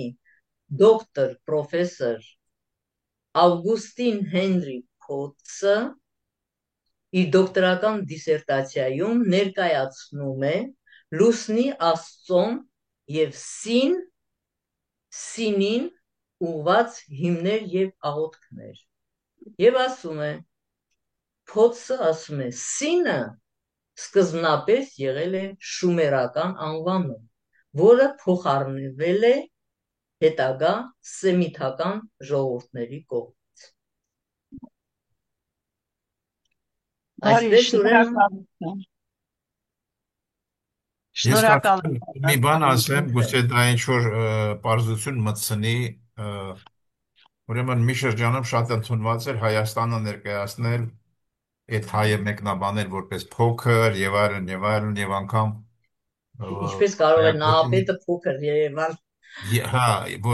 եւ անգամ վկայակոչում են խորենացու արտահայտությունը եւ թեպետ մենք փոքր ազգ ենք, այսինքն փոքր ածու ենք եւ այլն փորձում են նրան էլ խառնել այս բանի մեջ, բայց ես կարծում եմ, որ սա ուղղակի բան է հայկի տրամադրվածություն է եւ ոչ թե գիտություն։ Բայց մենք հայկի նաեւ ասում ենք չի կարող պատահի հայկը փոքր լինի, որտեղ ասում ենք հսկա հայկը։ Հսկաների ցեղից չէ, խորենացին ասում է հսկաների ցեղից։ Հսկաների ցեղից է նա, հսկա հայկն է։ Հսկայն էլ հենց հս, հաս եւ կայ անունն է։ Հայկի անունը Հետո միանշանակ ներողություն եմ խնդրում, այն բանի լուսնի հետ կապված չէ, հիշում եք այդ Մովսեսը, որ ինչ որ տեղ գնաց եկավ, տեսավ, որ Եհովայի պաշտամունքից դուրս են եկել եւ ոսկե հորթ են պաշտում։ Իսկ ոսկե հորթը ինքը լուսնի իպոստասն է, այսինքն դա նույն ցուլն է, որը ցոլի հետ միասին հին մեր բանը պատկերանշաններում, ժայռապատկերներում հանդես է գալիս որպես լուսնի իպոստաս։ Այստեղ շատ բաներ հաստատվում են այդպես իրար հետ։ Եթե ես հիմա գտնեմ ցուցակը կարդամ, թե ինչերին կարելի է ինչ մի րոպե հիմա Իհարկե ես Եգիպտոսը, ոչ թե ես, Եգիպտոսը իմ ուսումնասիրության շրջանակում Եգիպտոսի վրա երկար տարիներ եմ ծախսել եւ ոչ թե հիմնականում հրեական ծրագրերից եմ օգտվել, այլ ազատ գիտնականներից, որոնք գնացել են հատուկ իրենք տեսնեն, թե Եգիպտոսում ինչ դրություններ կան եւ ինչեր կարող են ինչ պատմական հիմքեր կան։ Անջատվել։ Չէ, լսում ենք։ Չի անջատվել, դա առանցին թեմա է։ Էնքին եղել է Եգիպտոսի տերը, նշանակվել է Եգիպտոսի տերը 26900 թիվը, եթե կարող եմ քիչ շփոթեմ թիվը, ժամանակաշրջանի տերը։ Հետո Սեթը իր Ուրուաթրի բեր որդու հետ են արդեն պատերազմները։ Ուրեմն բազի անունը կապվում է բազումի լեռնաշղթա, բազում թար, արդեն ասեցինք, Սասունի հետ, Սասունը բազեի հետ, որը նաև Հորուսի եւ Իսիսի խորհրդանշաններն են, իսկ գիտենք, որ Օսիրիսը, Իսիսը եւ Հորուսը միասին կազմում են Օրիոն համաստեղություն։ Այսինքն հայկ համաստեղություն։ Վարինե ջան, Հայկը գրում է, որ միկրոֆոնի խնդիր ունի ու խնդրում է մեկ հարց տալ։ Ինչպես ես դու կապում այդ վիպերքը ասեն ծրագրի հետ։ Եվ մի հատ առաջարկ ունի, որ մինչև ենթադրություններ ու վերլուծություններ անելը Նանա ջան, մի քիչ լավ չլսեցի վերջի մասը, մի հատ էլ ասա ինչ որ խզվեց։ Ինչպես ես կապում այս ամենը սասնածռերի հետ, էպոսի հետ։ Ինչպես Հիմա ասեմ ինչպես եմ կապում, որովհետև Էնքին բազին տալիս է Սասունի լեռները եւ Բազիի լեռները։ Իսկ Սասունում նաև իր երկրպագության վայրն է կառուցած։ Սա վիպերգի մեջ է։ Այսինքն Սասունը պատկանում է Բազիին։ Եվ Սիսի, Զիզի, Բազուզու, այդտեղ տարբեր նշանագրեր են, էլ այդ նշանագրերը պետք է դնեի այդտեղ, այդտեղից մենք արդեն կարողանում ենք ենթադրենք, որ Սասուն անունը, Զիզի, Սասուն անունները դա նույն անուններն են, նույն տառերն են, տարբեր հնչյունափոխությամբ, էլի բաղաձայների տարբերությամբ, ԶՍՇ, նույնիսկ այնտեղ ասում է այսպես Սասունի, Սասարի, Շասարի,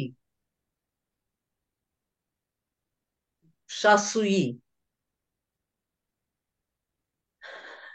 բաղաձայների տարբերություն։ Նաև Հայկը առաջարկում է, որ մինչև ենթադրություններ ու վերլուծություններ անելը լավ կլիներ սեպագիր բնագրից թարգմանվի հայերեն, հետո միայն ուսումնասիրություններ էլի։ Ուրեմն ես չեմ կարծում այստեղ մեծ ինչ-որ տարբերություն պետք է լինի, որովհետև սեպագիր արձանագրությունից բառացի թարգմանվել է գերմաներեն, ես էլ գերմաներենից շատ լեզուներ չի անցել դրա արանքում, գերմաներենից ուղիղ թարգմանել եմ հայերեն։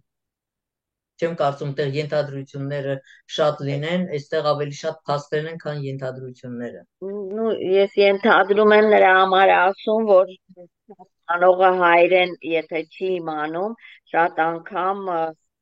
որ համանուններից ընտրում է Բայց ես միգուցե նշանագրերը բոլորը սեպագիր արձանագրությունների նշանագրերն են։ իրենք կարող է տարբեր ձևի կարող են մեկնաբանվել, լավ դա իմ տիրույթը չի, ես խառնում եմ։ Մարդի եթե կարող է ինքը թող սեփական Արմենը կարող է, Արմենն է մասնագետ։ Ափսոս ես որ իմանայի, որ շումերական Սրա անգլերենը չեն թարգմանել, նույն այդ ամերիկացիք, ոնց որ են մյուս պոեմներն։ Անգլերենն էլ են թարգմանել, ես անգլերենին լավ չեմ տիրապետում, կամ ինչ տարբերություն դրել եմ թարգմանել եմ անգլերեն շատ կենսագրականներ կամ դրանց պատմություններ են թարգմանել։ Սա ուղիղ գերմաներենն է, գերմաներենում ես չեմ կարծում իդեպ շատ նյութերի հետ աշխատելու ժամանակ ես տեսել եմ, որ ամենից ճիշտ ներկայացնում են նյութերը գերմանացիները։ Ամենից ճիշտ։ Բայց դուք համոզված եք, որ գերմաներենով թարգմանությունները այդ շումերական մշակութային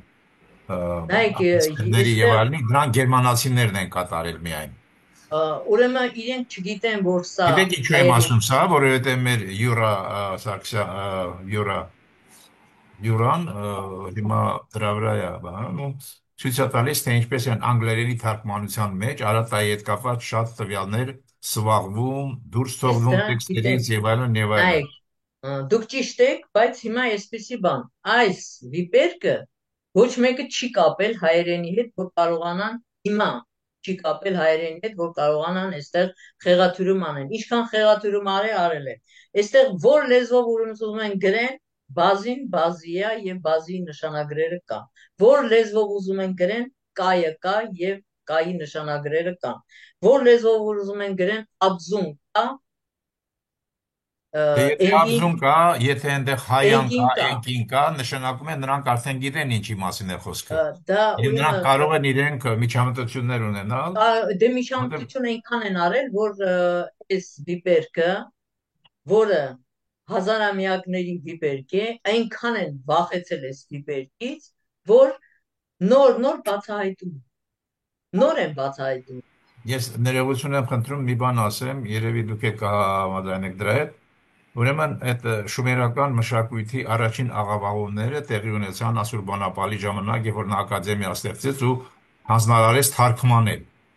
Ուրեմն այդ ժամանակ Էնլիլի թևը սկսում է ուժեղացվել, Էնկիի թևը սկսում է նսեմացվել եւ այլն, այդտեղ շատ բաներ են տեղի ունենում։ Սա մեկ։ Երկրորդը տեղի ունենում են ժամանակ, երբ որ արդեն մեր ժամանակներում սկսում են այդ ուրեմն շումերակադական տեքստերը թարգմանել եվրոպական լեզուներով։ Այստեղ ուրեմն գնում է երկրորդ փուլը աղավաղումների, իսկ երրորդ փուլը գնում են արդեն մեկնաբանողները, որոնք այն ինչ որ դեռ աղավաղված չեն հասցրել աղավաղել, սկսում են իրենց մեկնաբանությունների մեջ աղավաղել, ինչպեսին է ասել։ Ինչպեսին այս նույնպես եւ այլն։ Այս երեք փուլով մեծ աղավաղումներ են գնացել եւ այսօր մենք խնդիր ունենք իհարկե այդ հարցում, մեր մտավախությունները դրանով են պայմանավորված, հարգելի Կարինե։ Հիմա ես ձեզ ասեմ, ես արդեն 14 տարի շումերական եւ եգիպտական մշակույթ եմ ուսումնասիրում, որտեղից հսկայական նյութեր եմ դուրս բերել եւ դուրս եմ բերել ովքեր են Սասունցի Դավթի բոլոր հերոսները, ով է Ծովինարը, ով է Գագիկը, ով է Դավիթը, ով է Օհանը, դրանք ամբողջը առանցին ես փաստերով տեղադրել,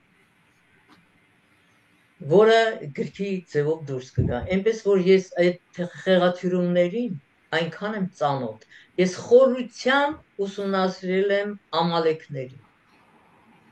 խորությամբ, Սասու Յահվեներին, խորությամբ ուսումնասիրել եմ, թե ինչպես է Մովսեսը այդ ամեն ինչը գողացել էր վերագրել իրենց։ Ես այս խեղաթյուրումներին, ես արդեն ներկայացրեցի այդ խեղաթյուրումները։ Խեղաթյուրումներից մեկը Հայկին փոքրացնելն է։ Ինչ է նշանակում Հայկը փոքրանալ։ Հայկը հսկա եւ ինչպես է փոքրանում։ Ին միշտ նշանակել է երկիր, նույնիսկ եւ տորքը նույնպես թոր եւ կի, նորից երկրի հետ կապում։ Այո։ Կարինե ջան, եթե կարելի է ես մի երկու խոսք ասեմ քեզ։ Նախ քո կատարած ահռելի աշխատանքի համար ես ուզում եմ քեզ շնորհակալություն հայտնել։ Երկրորդ, ինչ այստեղ ասվում է բնագրի հետ կապված, դա ճիշտ է, իհարկե, քանի որ մենք արդեն տեսնում ենք, թե ինչքան արձանագրություններ թարգմանվում են, թե շումերական, թե աքքադական, թե խեթական, լուվիական, այն ինչ վերաբերում է հայերին եւ Հայաստանին, Հայքին, փորձել են խեղաթյուրել։ Ես չեմ կասկածում իհարկե քո խորիմացությանը, որովհետեւ լավ ճանաչում եմ քեզ, բայց ամեն դեպքում այդ արձանագրության թարգմանությունը սեպագրագետի կողմից, հայ սեպագրագետ, ասենք Արմեն Դավթյանի կողմից, գուցե իր հետ համագործակցեք, շատ կարևոր կլինի նաև քեզ եւ մեր բոլորի համար։ Սա մեկ, երկրորդ, այն ինչ որ ասվում է այդ սեպագրի մեջ, որը նորահայտ է, վերջին տասնամյակում է ասենք հայտնվել, կարող է եւ այդպես է իհարկե նորեջ է բացում թե մեր դիցաբանության, թե մեր պատմության մեջ կարող է բացել, այնպես որ այդ արձանագրության հայերենի թարգմանությունը սեպագրագետի հետ, շումերագետ սեպագրագետի մասնակցությամբ շատ ավելի կարևոր կլինի, որովհետև այնտեղ կարող է լինել էական չթվացող բառեր, արտահայտություններ, որոնք անգլիացիները կամ գերմանացիները, չգիտեմ ինչ ձևով են թարգմանել, կարող է լրիվ հայերենով մեկ ուրիշ ձևով թարգմանվի եւ դրա իմաստը ամբողջովին փոխվի։ Երկրորդ, ինչ կուզեի քեզ ասել, բազում թար լեռնագագաթից բացի, բազումի լեռնաշղթայում հենց այդ նույն վայրում կա նաև բազում թար վտակ, քուրի վտակներից է ինքը։ Ես եղել եմ այնտեղ, գիտեմ, նույնիսկ լողացել եմ այդ կետում, բազում թար է կոչվում, այդ վտակը դա էլ նկատի ունեցի, եւ քո ասած ոնց էր կոչվում,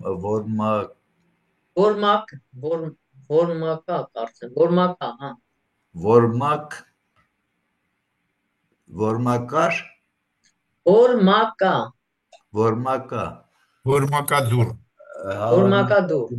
Հավանաբար անպայման կգնամ այնտեղ։ Չէ, Որմակադուրը, այդ ես եմ կապը հաստատել, ոչ թե իրենք, Որմակադուրը այնտեղ չկա։ Իսկ ինչ վերաբերվում է, ուրեմն համացանցում դրված է բազի երգը, Օսլոյում դրված է այդ վահանակը, կարող են շումերագետները գնալ եւ կարդալ։ Շատ լավ։ Ինչ ես լրացրել եմ, դա այդ նկարավոր կա, դա իրական պիտի լինի, ես կփորձեմ նաև գնալ այնտեղ։ Օսլոյում եւ համարը ամբողջ քարի անձնագիրը մոտս դրված։ Շատ լավ, Կարինե ջան, ես ամեն դեպքում այդ կողմերը գնալու եմ։ Իսկ ովքեր կարող են մտածել, թող։ Եվ վերջում ինչ կուզեի քեզ ասել, եթե դժվար չի լինի այդ ուսումնասիրությունը մեսենջերով ուղարկի իմ էլեկտրոնական հասցեները վարկելափակված են, մի բան արա, ինչ եք ասում այդ Պապկա Սարգի եւ ուղարկի ինձ մի հատ ես նայեմ հետաքրքիր է ամեն դեպքում Պարոն Մովսիսյան, ուղղակի ես ունեմ մի քիչ ժամանակի խնդիր, ես հիմա այդ Բաքրատոնիների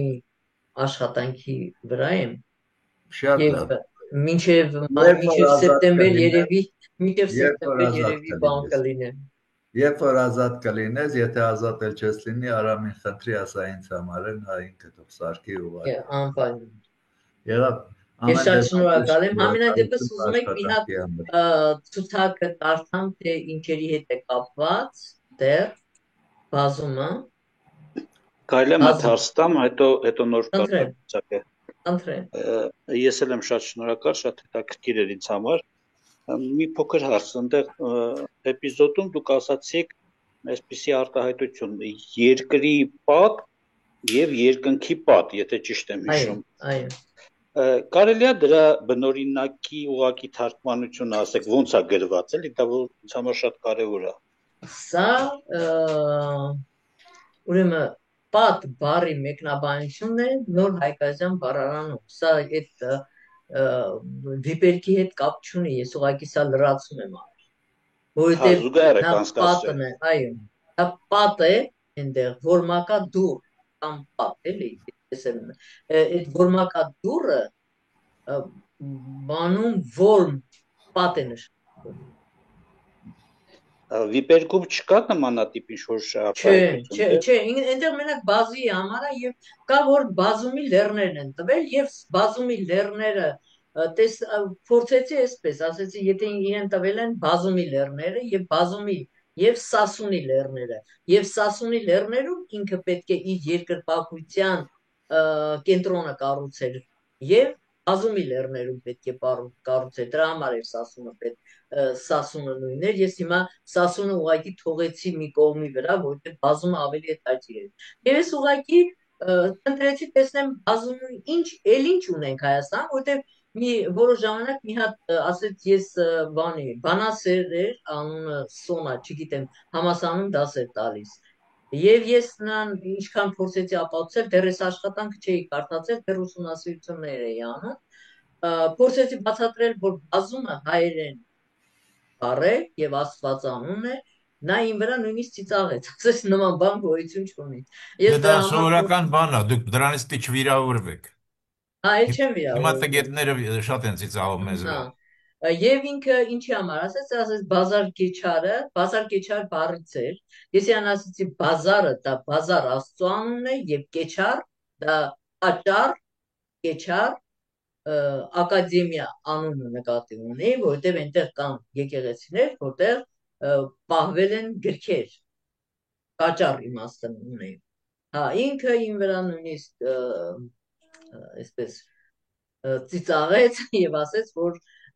դա թուրքերեն բառ է եւ ես սխալ եմ։ Եվ ես քելբաջար բառը, ոչ թե քել բազար, ոչ թե քել վաճառ է, այլ քար բազար, բազարի անունն է նորից։ Եվ այդպես բազար կեչար, բազար եւ այդպես շատ անուններ, ես չգիտեմ այս բանը չեմ գտնում, հիմա ցուցակն եմ փնտրում ձեռքի հետ որ գտնեմ։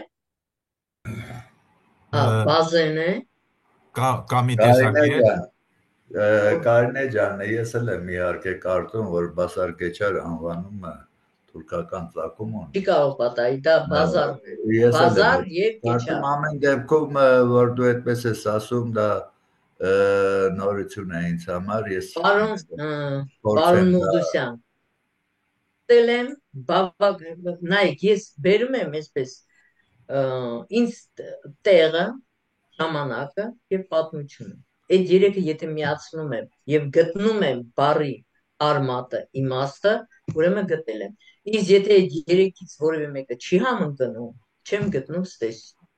Ես ուրախ կլինեմ իհարկե, որ դու ճիշտ ես, ես քեզ բազար կեչարը դա ուղիղ հայկականն է, բայց ադրբեջանակացված, թուրքացված ինչպես շատ անուններ։ Շատ հնարավոր է, ոնց որ Զանգեզուրը, Զանգելարը, ես գիտեմ այդ։ Զանգ բառը, ես մերը ապացուցել, Զանգ բառը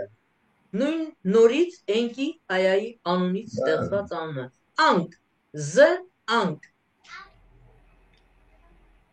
Շատ հնարավոր է, ամեն դեպքում ապրեք։ Զանգ է զուր։ Նախ զանգն է և ազուր, լազուր երկինք։ Շատ հնարավոր է։ Վիպերքը 59 տող է, իսկ երկու հատված ես այլ տեղերից եմ վերցրել, ամենքը 6 տող է, 12 տող էլ ենտեղ, ուրեմն մոտարապես քանի տող էլ ենում, մոտարապես 70 տող, ու դա 60 քանի տող։ Խնդրեմ։ Ես նորից եմ ասում, ուրեմն ես կարդացել եմ արդեն սեպագիր արձանագրության թարգմանությունը, իսկ ովքեր կարող են թարգմանել նորից, խնդրեմ, սեպագիր այնտեղ դրված է Օսլո քաղաքում, կարող են գնալ կարդալ։ Նվի նորություններ մեծ հաճույքով։ Այսքանը ուղղակի։ Իսկ չեք մտածում տպագրել ձեր այդ ուսումնասիրությունը։ Անպայման ուղղակի մի քիչ հիմա մի քանի անպայման պետք է մի քանի գործեր ունեմ, որ պետք է դրանք ավարտին հասցնեմ եւ խոստացել եմ։ Ուղղակի սա հենց այդ բազի բարի եւ բազի հետ կապված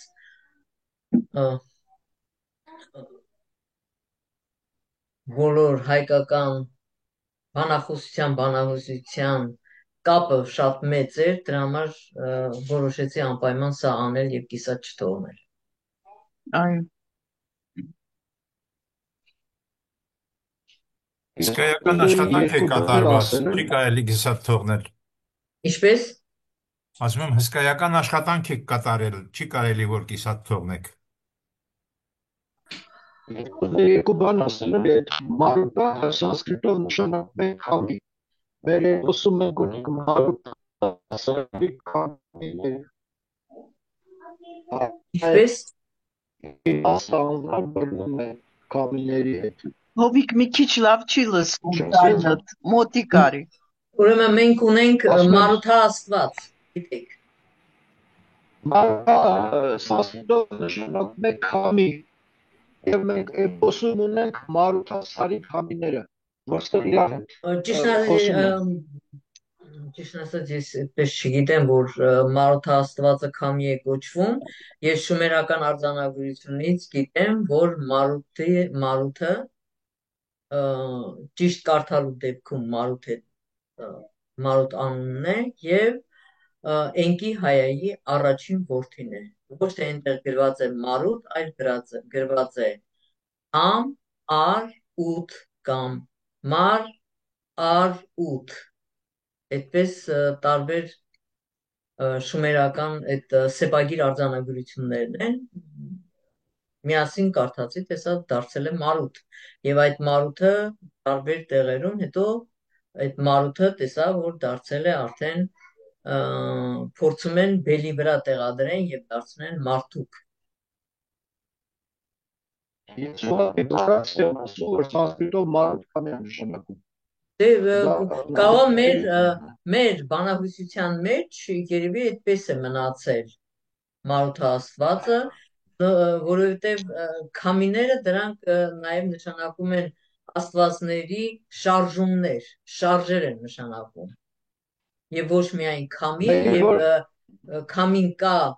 փոթորիկ քամի եւ քամի կա մեղմ քամի, որը շարժ է առաջացնում, կյանք է առաջացնում։ Հնարավոր է մարութը ունի նաև այդ իմաստը։ Դուսաբեր ասելով սովորաբար վեներան արյուսակն են հասկանում։ Լուսո աստղ ասելով արյուսակն են հասկանում, ոչ թե պայծառ։ Արյուսակ նաև լուծ է, չէ՞, կոչվում, նաև լուծ է կոչվում հայկի աստղը, Օրիոնը։ Օրիոնի աստղը նաև լուծ է կոչվում։ Կոչվում է հայկի արևելյան ուսը։ Հովիկյան վատ է լսվում, միգուցե ինչ-որ միկրոֆոնը բան անեք։ Հայկի աստղը կոչվում է հայկի արևելյան ուս։ նայ մենք ունենք նաև լուսաբեր լուսաստը հասնելով հասկացել են նրա մոլորակը, Արիշտակ մոլորակը։ Այո, Արուսյակ մոլորակը։ Եվ դա արդեն ժողովրդական ստուգաբանությամբ բնականաբար ճիշտ է, լուսաբեր է կոչվում, բայց բառի արմատներն են լուծ, ափ, ար, որը բնականաբար այո լուսաբերն է, դա լուսաբերն է, լույս բերող աստվածն է, որը ստացել է Լուցիֆեր անունը, լուծ, ափ, այո։ Իսկ դեր վեներային են վերագրում, ոչ թե հայկի աստղին։ Ումը? Դա հայկի աստղն է, ով ասաց հայկի աստղը։ Հայկի աստղը, Արիշտակը լուսաբերը հայկի աստղը չի։ Ովիկ ջան, գրեթե չենք լսում, ինչ եք ասում, միկրոֆոնի խնդիր կա երևի։ Ով որ բան ուզում ասի, միկրոֆոնը միացրեք, ասեք, հա, անջատած ա բոլորի մոտ։ Կարինե, տեղյակ ես, որ Վանալճի շրջանում բազի անունով գյուղեր կան և լեռնագագաթ։ Կարող եմ խոսել, լսվում է ձայնս։ Այո։ Պարոն Մովդոսյան, բնականաբար ես բազի անունով 20-ից ավել անուններ եմ հավաքագրել, որոնք կապված են այսպես թե այնպես, տեսնում եմ, որ կապված են այդ էպոսի հետ, այդ դիպերքի հետ, շատ հնարավոր է, շատ բաներ էլ բաց եմ թողել։ Կարող ենք լրացնել միասնական, եթե ունեք, կարող եք ասել և լրացնել։ Սղերթում էլ կա բազի անունով։ Ես նաև միացրել եմ Անուբիսին, Օսիրիսի որդուն, որը ունի նույն Անուբազիս անունը, Օսիրիսի որդին է։ Ունենք նաև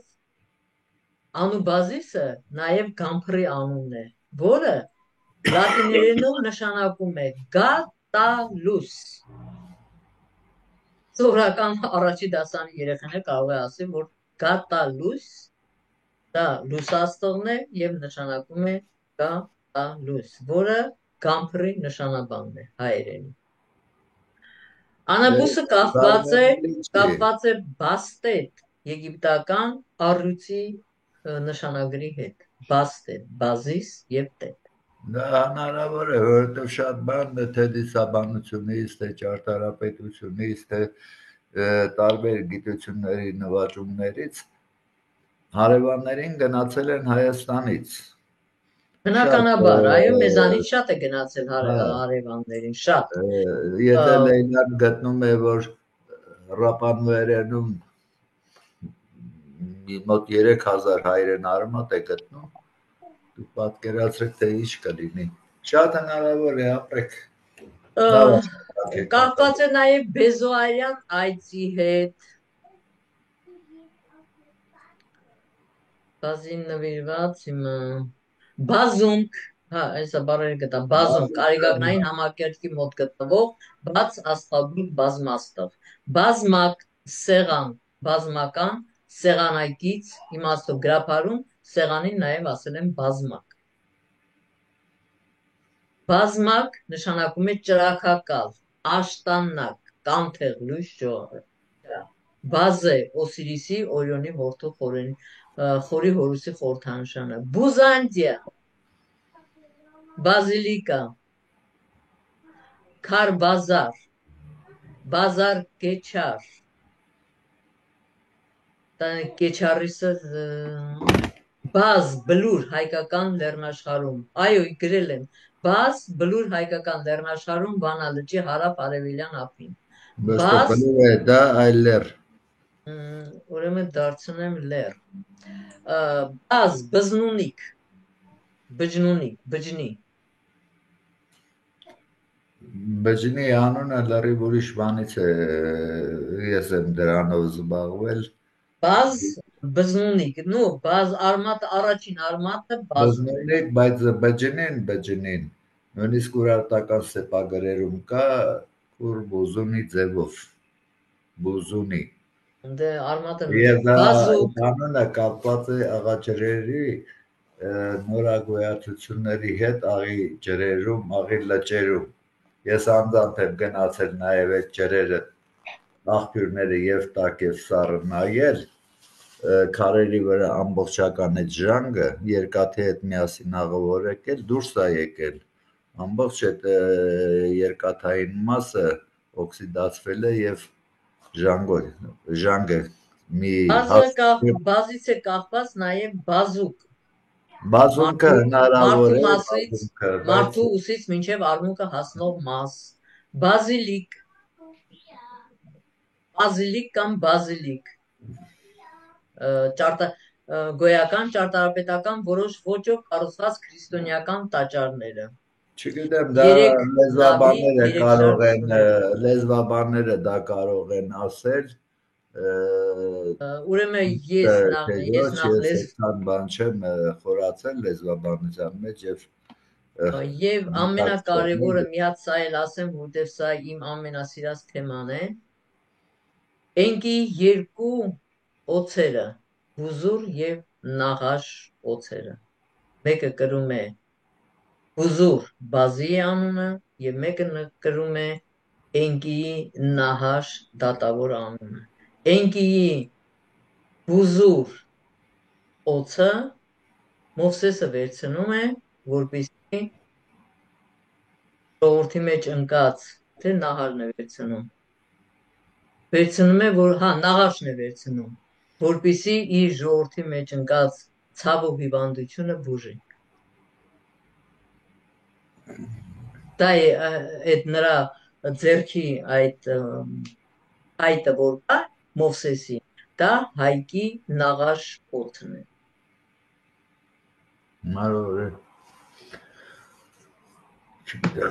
Այսքանը էլ դրացումներ երևի կան էլ հարցեր։ Եթե չէ, Կարինե ջան, շնորհակալություն մեկ անգամ էլ,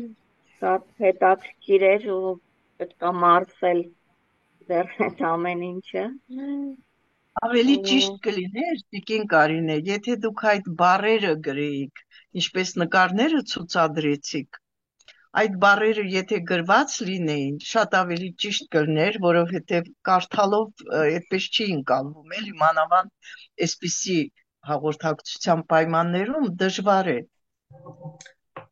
Հաջորդ անգամ կանեմ, այդպես բառերը ճիշտ ասած մեկ մտածեցի գրեմ։ Ահա։ Բայց այդ բառերը հայ բանավիճության, բառագիտության բառերն են։ Այնտեղի բառերը այդքան ճիշտ եք ասում։ Կամ բառերը ճիշտ եք ասում, այո, որ պետք է գրել։ Կգրեմ, հաջորդ անգամ կգրեմ, կփորձեմ հաջորդ։ Շնորհակալ։ Լեյլա ջան, ես դրա համար էի ասում, որ հոդվածը ինձ ուղարկի, որ ես էլ մարսեմ կարդալով։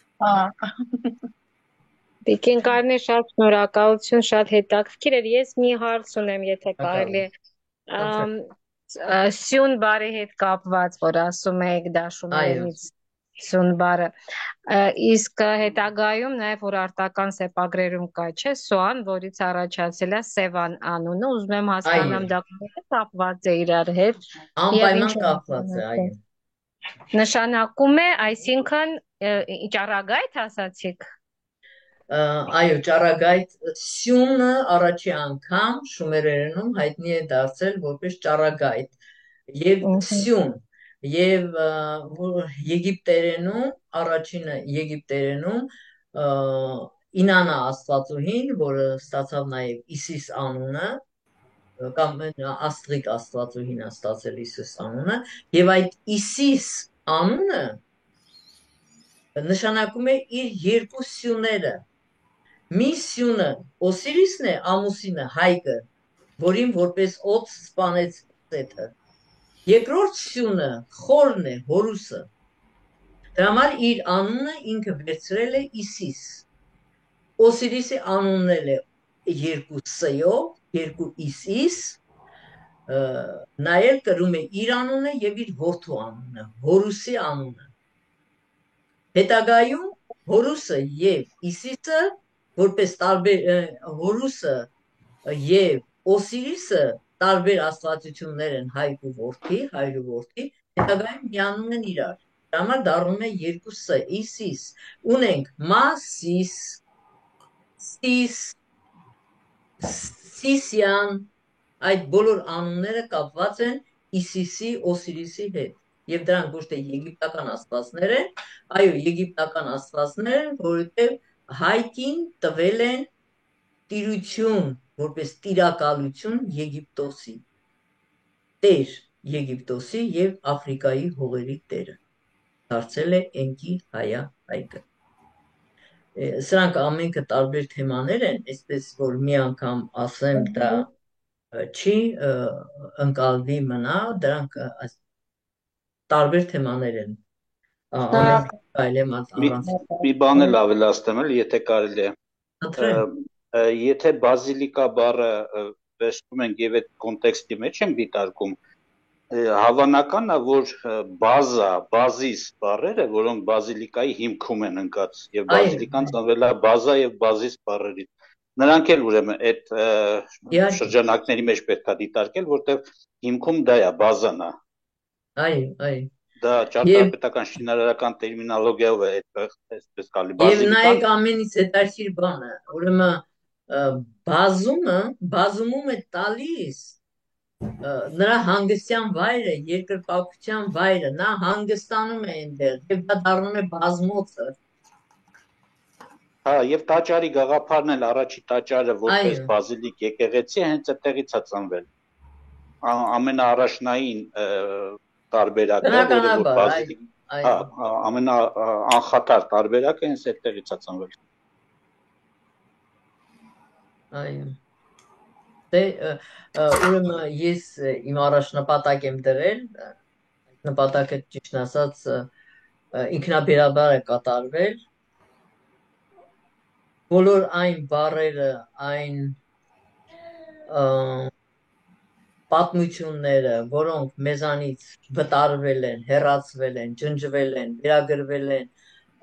այլ ազգերի, ցեղերի, էթնոսների, պետությունների, ես դրանք ուղղակի ուսումնասիրելով վերականգնում եմ, որպեսզի վերականգնենք հայ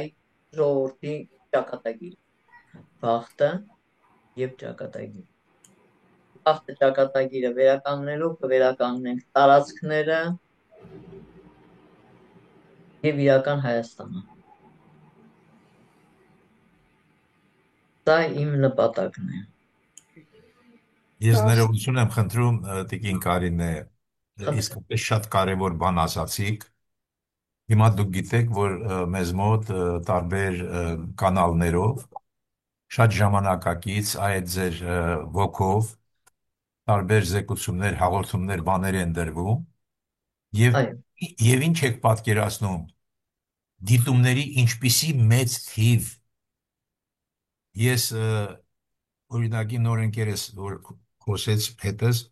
երկու շաբաթ չկա մի հատ հաղորդում են տվել, արդեն 17,000 մարդ ա նայել։ Այնտեղ միջև 100,000, միջև 80,000, անընդհատ այս ժողովուրդը կուտակվում է, որտեղ քաղաքական դաշտում լիդեր չունի, մաշրջվել է մեր ուղղությամբ եւ մեր ամեն մի տողը, ամեն մի խոսքը կլանում է, նա կուտակվում է, նա ձևավորվում է, նոր քաղաքացի է ձևավորվում։ Եվ այն ֆոնի վրա, որ աշխարհում մեծ փոփոխություններ են սպասվում, ես կարծում եմ, որ այդտեղ ձեր ասածը շատ լիահունչ պիտի լինի։ Այո, շատ կարևոր։ Ներեք, որ ընդհատեցի։ Ես ուրախ եմ, ես շատ եմ հետևում ձեր հաղորդումներին, Նանայից շնորհակալություն այս հաղորդումները կազմակերպելու համար եւ ձեր բոլորի շնորհակալություն։ Այո, այն չի արվում, այն ինչ որ չի արվում պետականորեն, ես կարծում եմ մենք անհատներով կարող ենք դա հաղթահարել եւ մեր սերունդների դաստիարակության համար է։ Հիմնականում ես ինքս մանկավարժ եմ, լեզվաբան եւ ինձ համար ամենակարևորը որ սերունդը սովորի։ Իմ համար ամենակարևոր նպատակը դա է եւ փորձում եմ դա անել։ Դա աստվածտիկին Կարինե։ Այո, դա։ Երբ որ բոլորը աշխատում են, տալիս է տիկին Լիլիան։ Միահամուռ, երբ որ աշխատենք, դա մեր էներգիան կմիանա իրար եւ կաշխատի մերով։ Մեր բախտի անիվը վերջապես կգա մեր կողմը։ Այո։ Այդպես էլ կլինի։ Այո։ Բարի։ Ես էլ ձեզանից եմ շատ շնորհակալ։ Օպտիմիստական նոտայի վրա ավարտենք։ Շնորհակալություն Կարինե ջան, բոլորին շնորհակալություն։ Շնորհակալություն։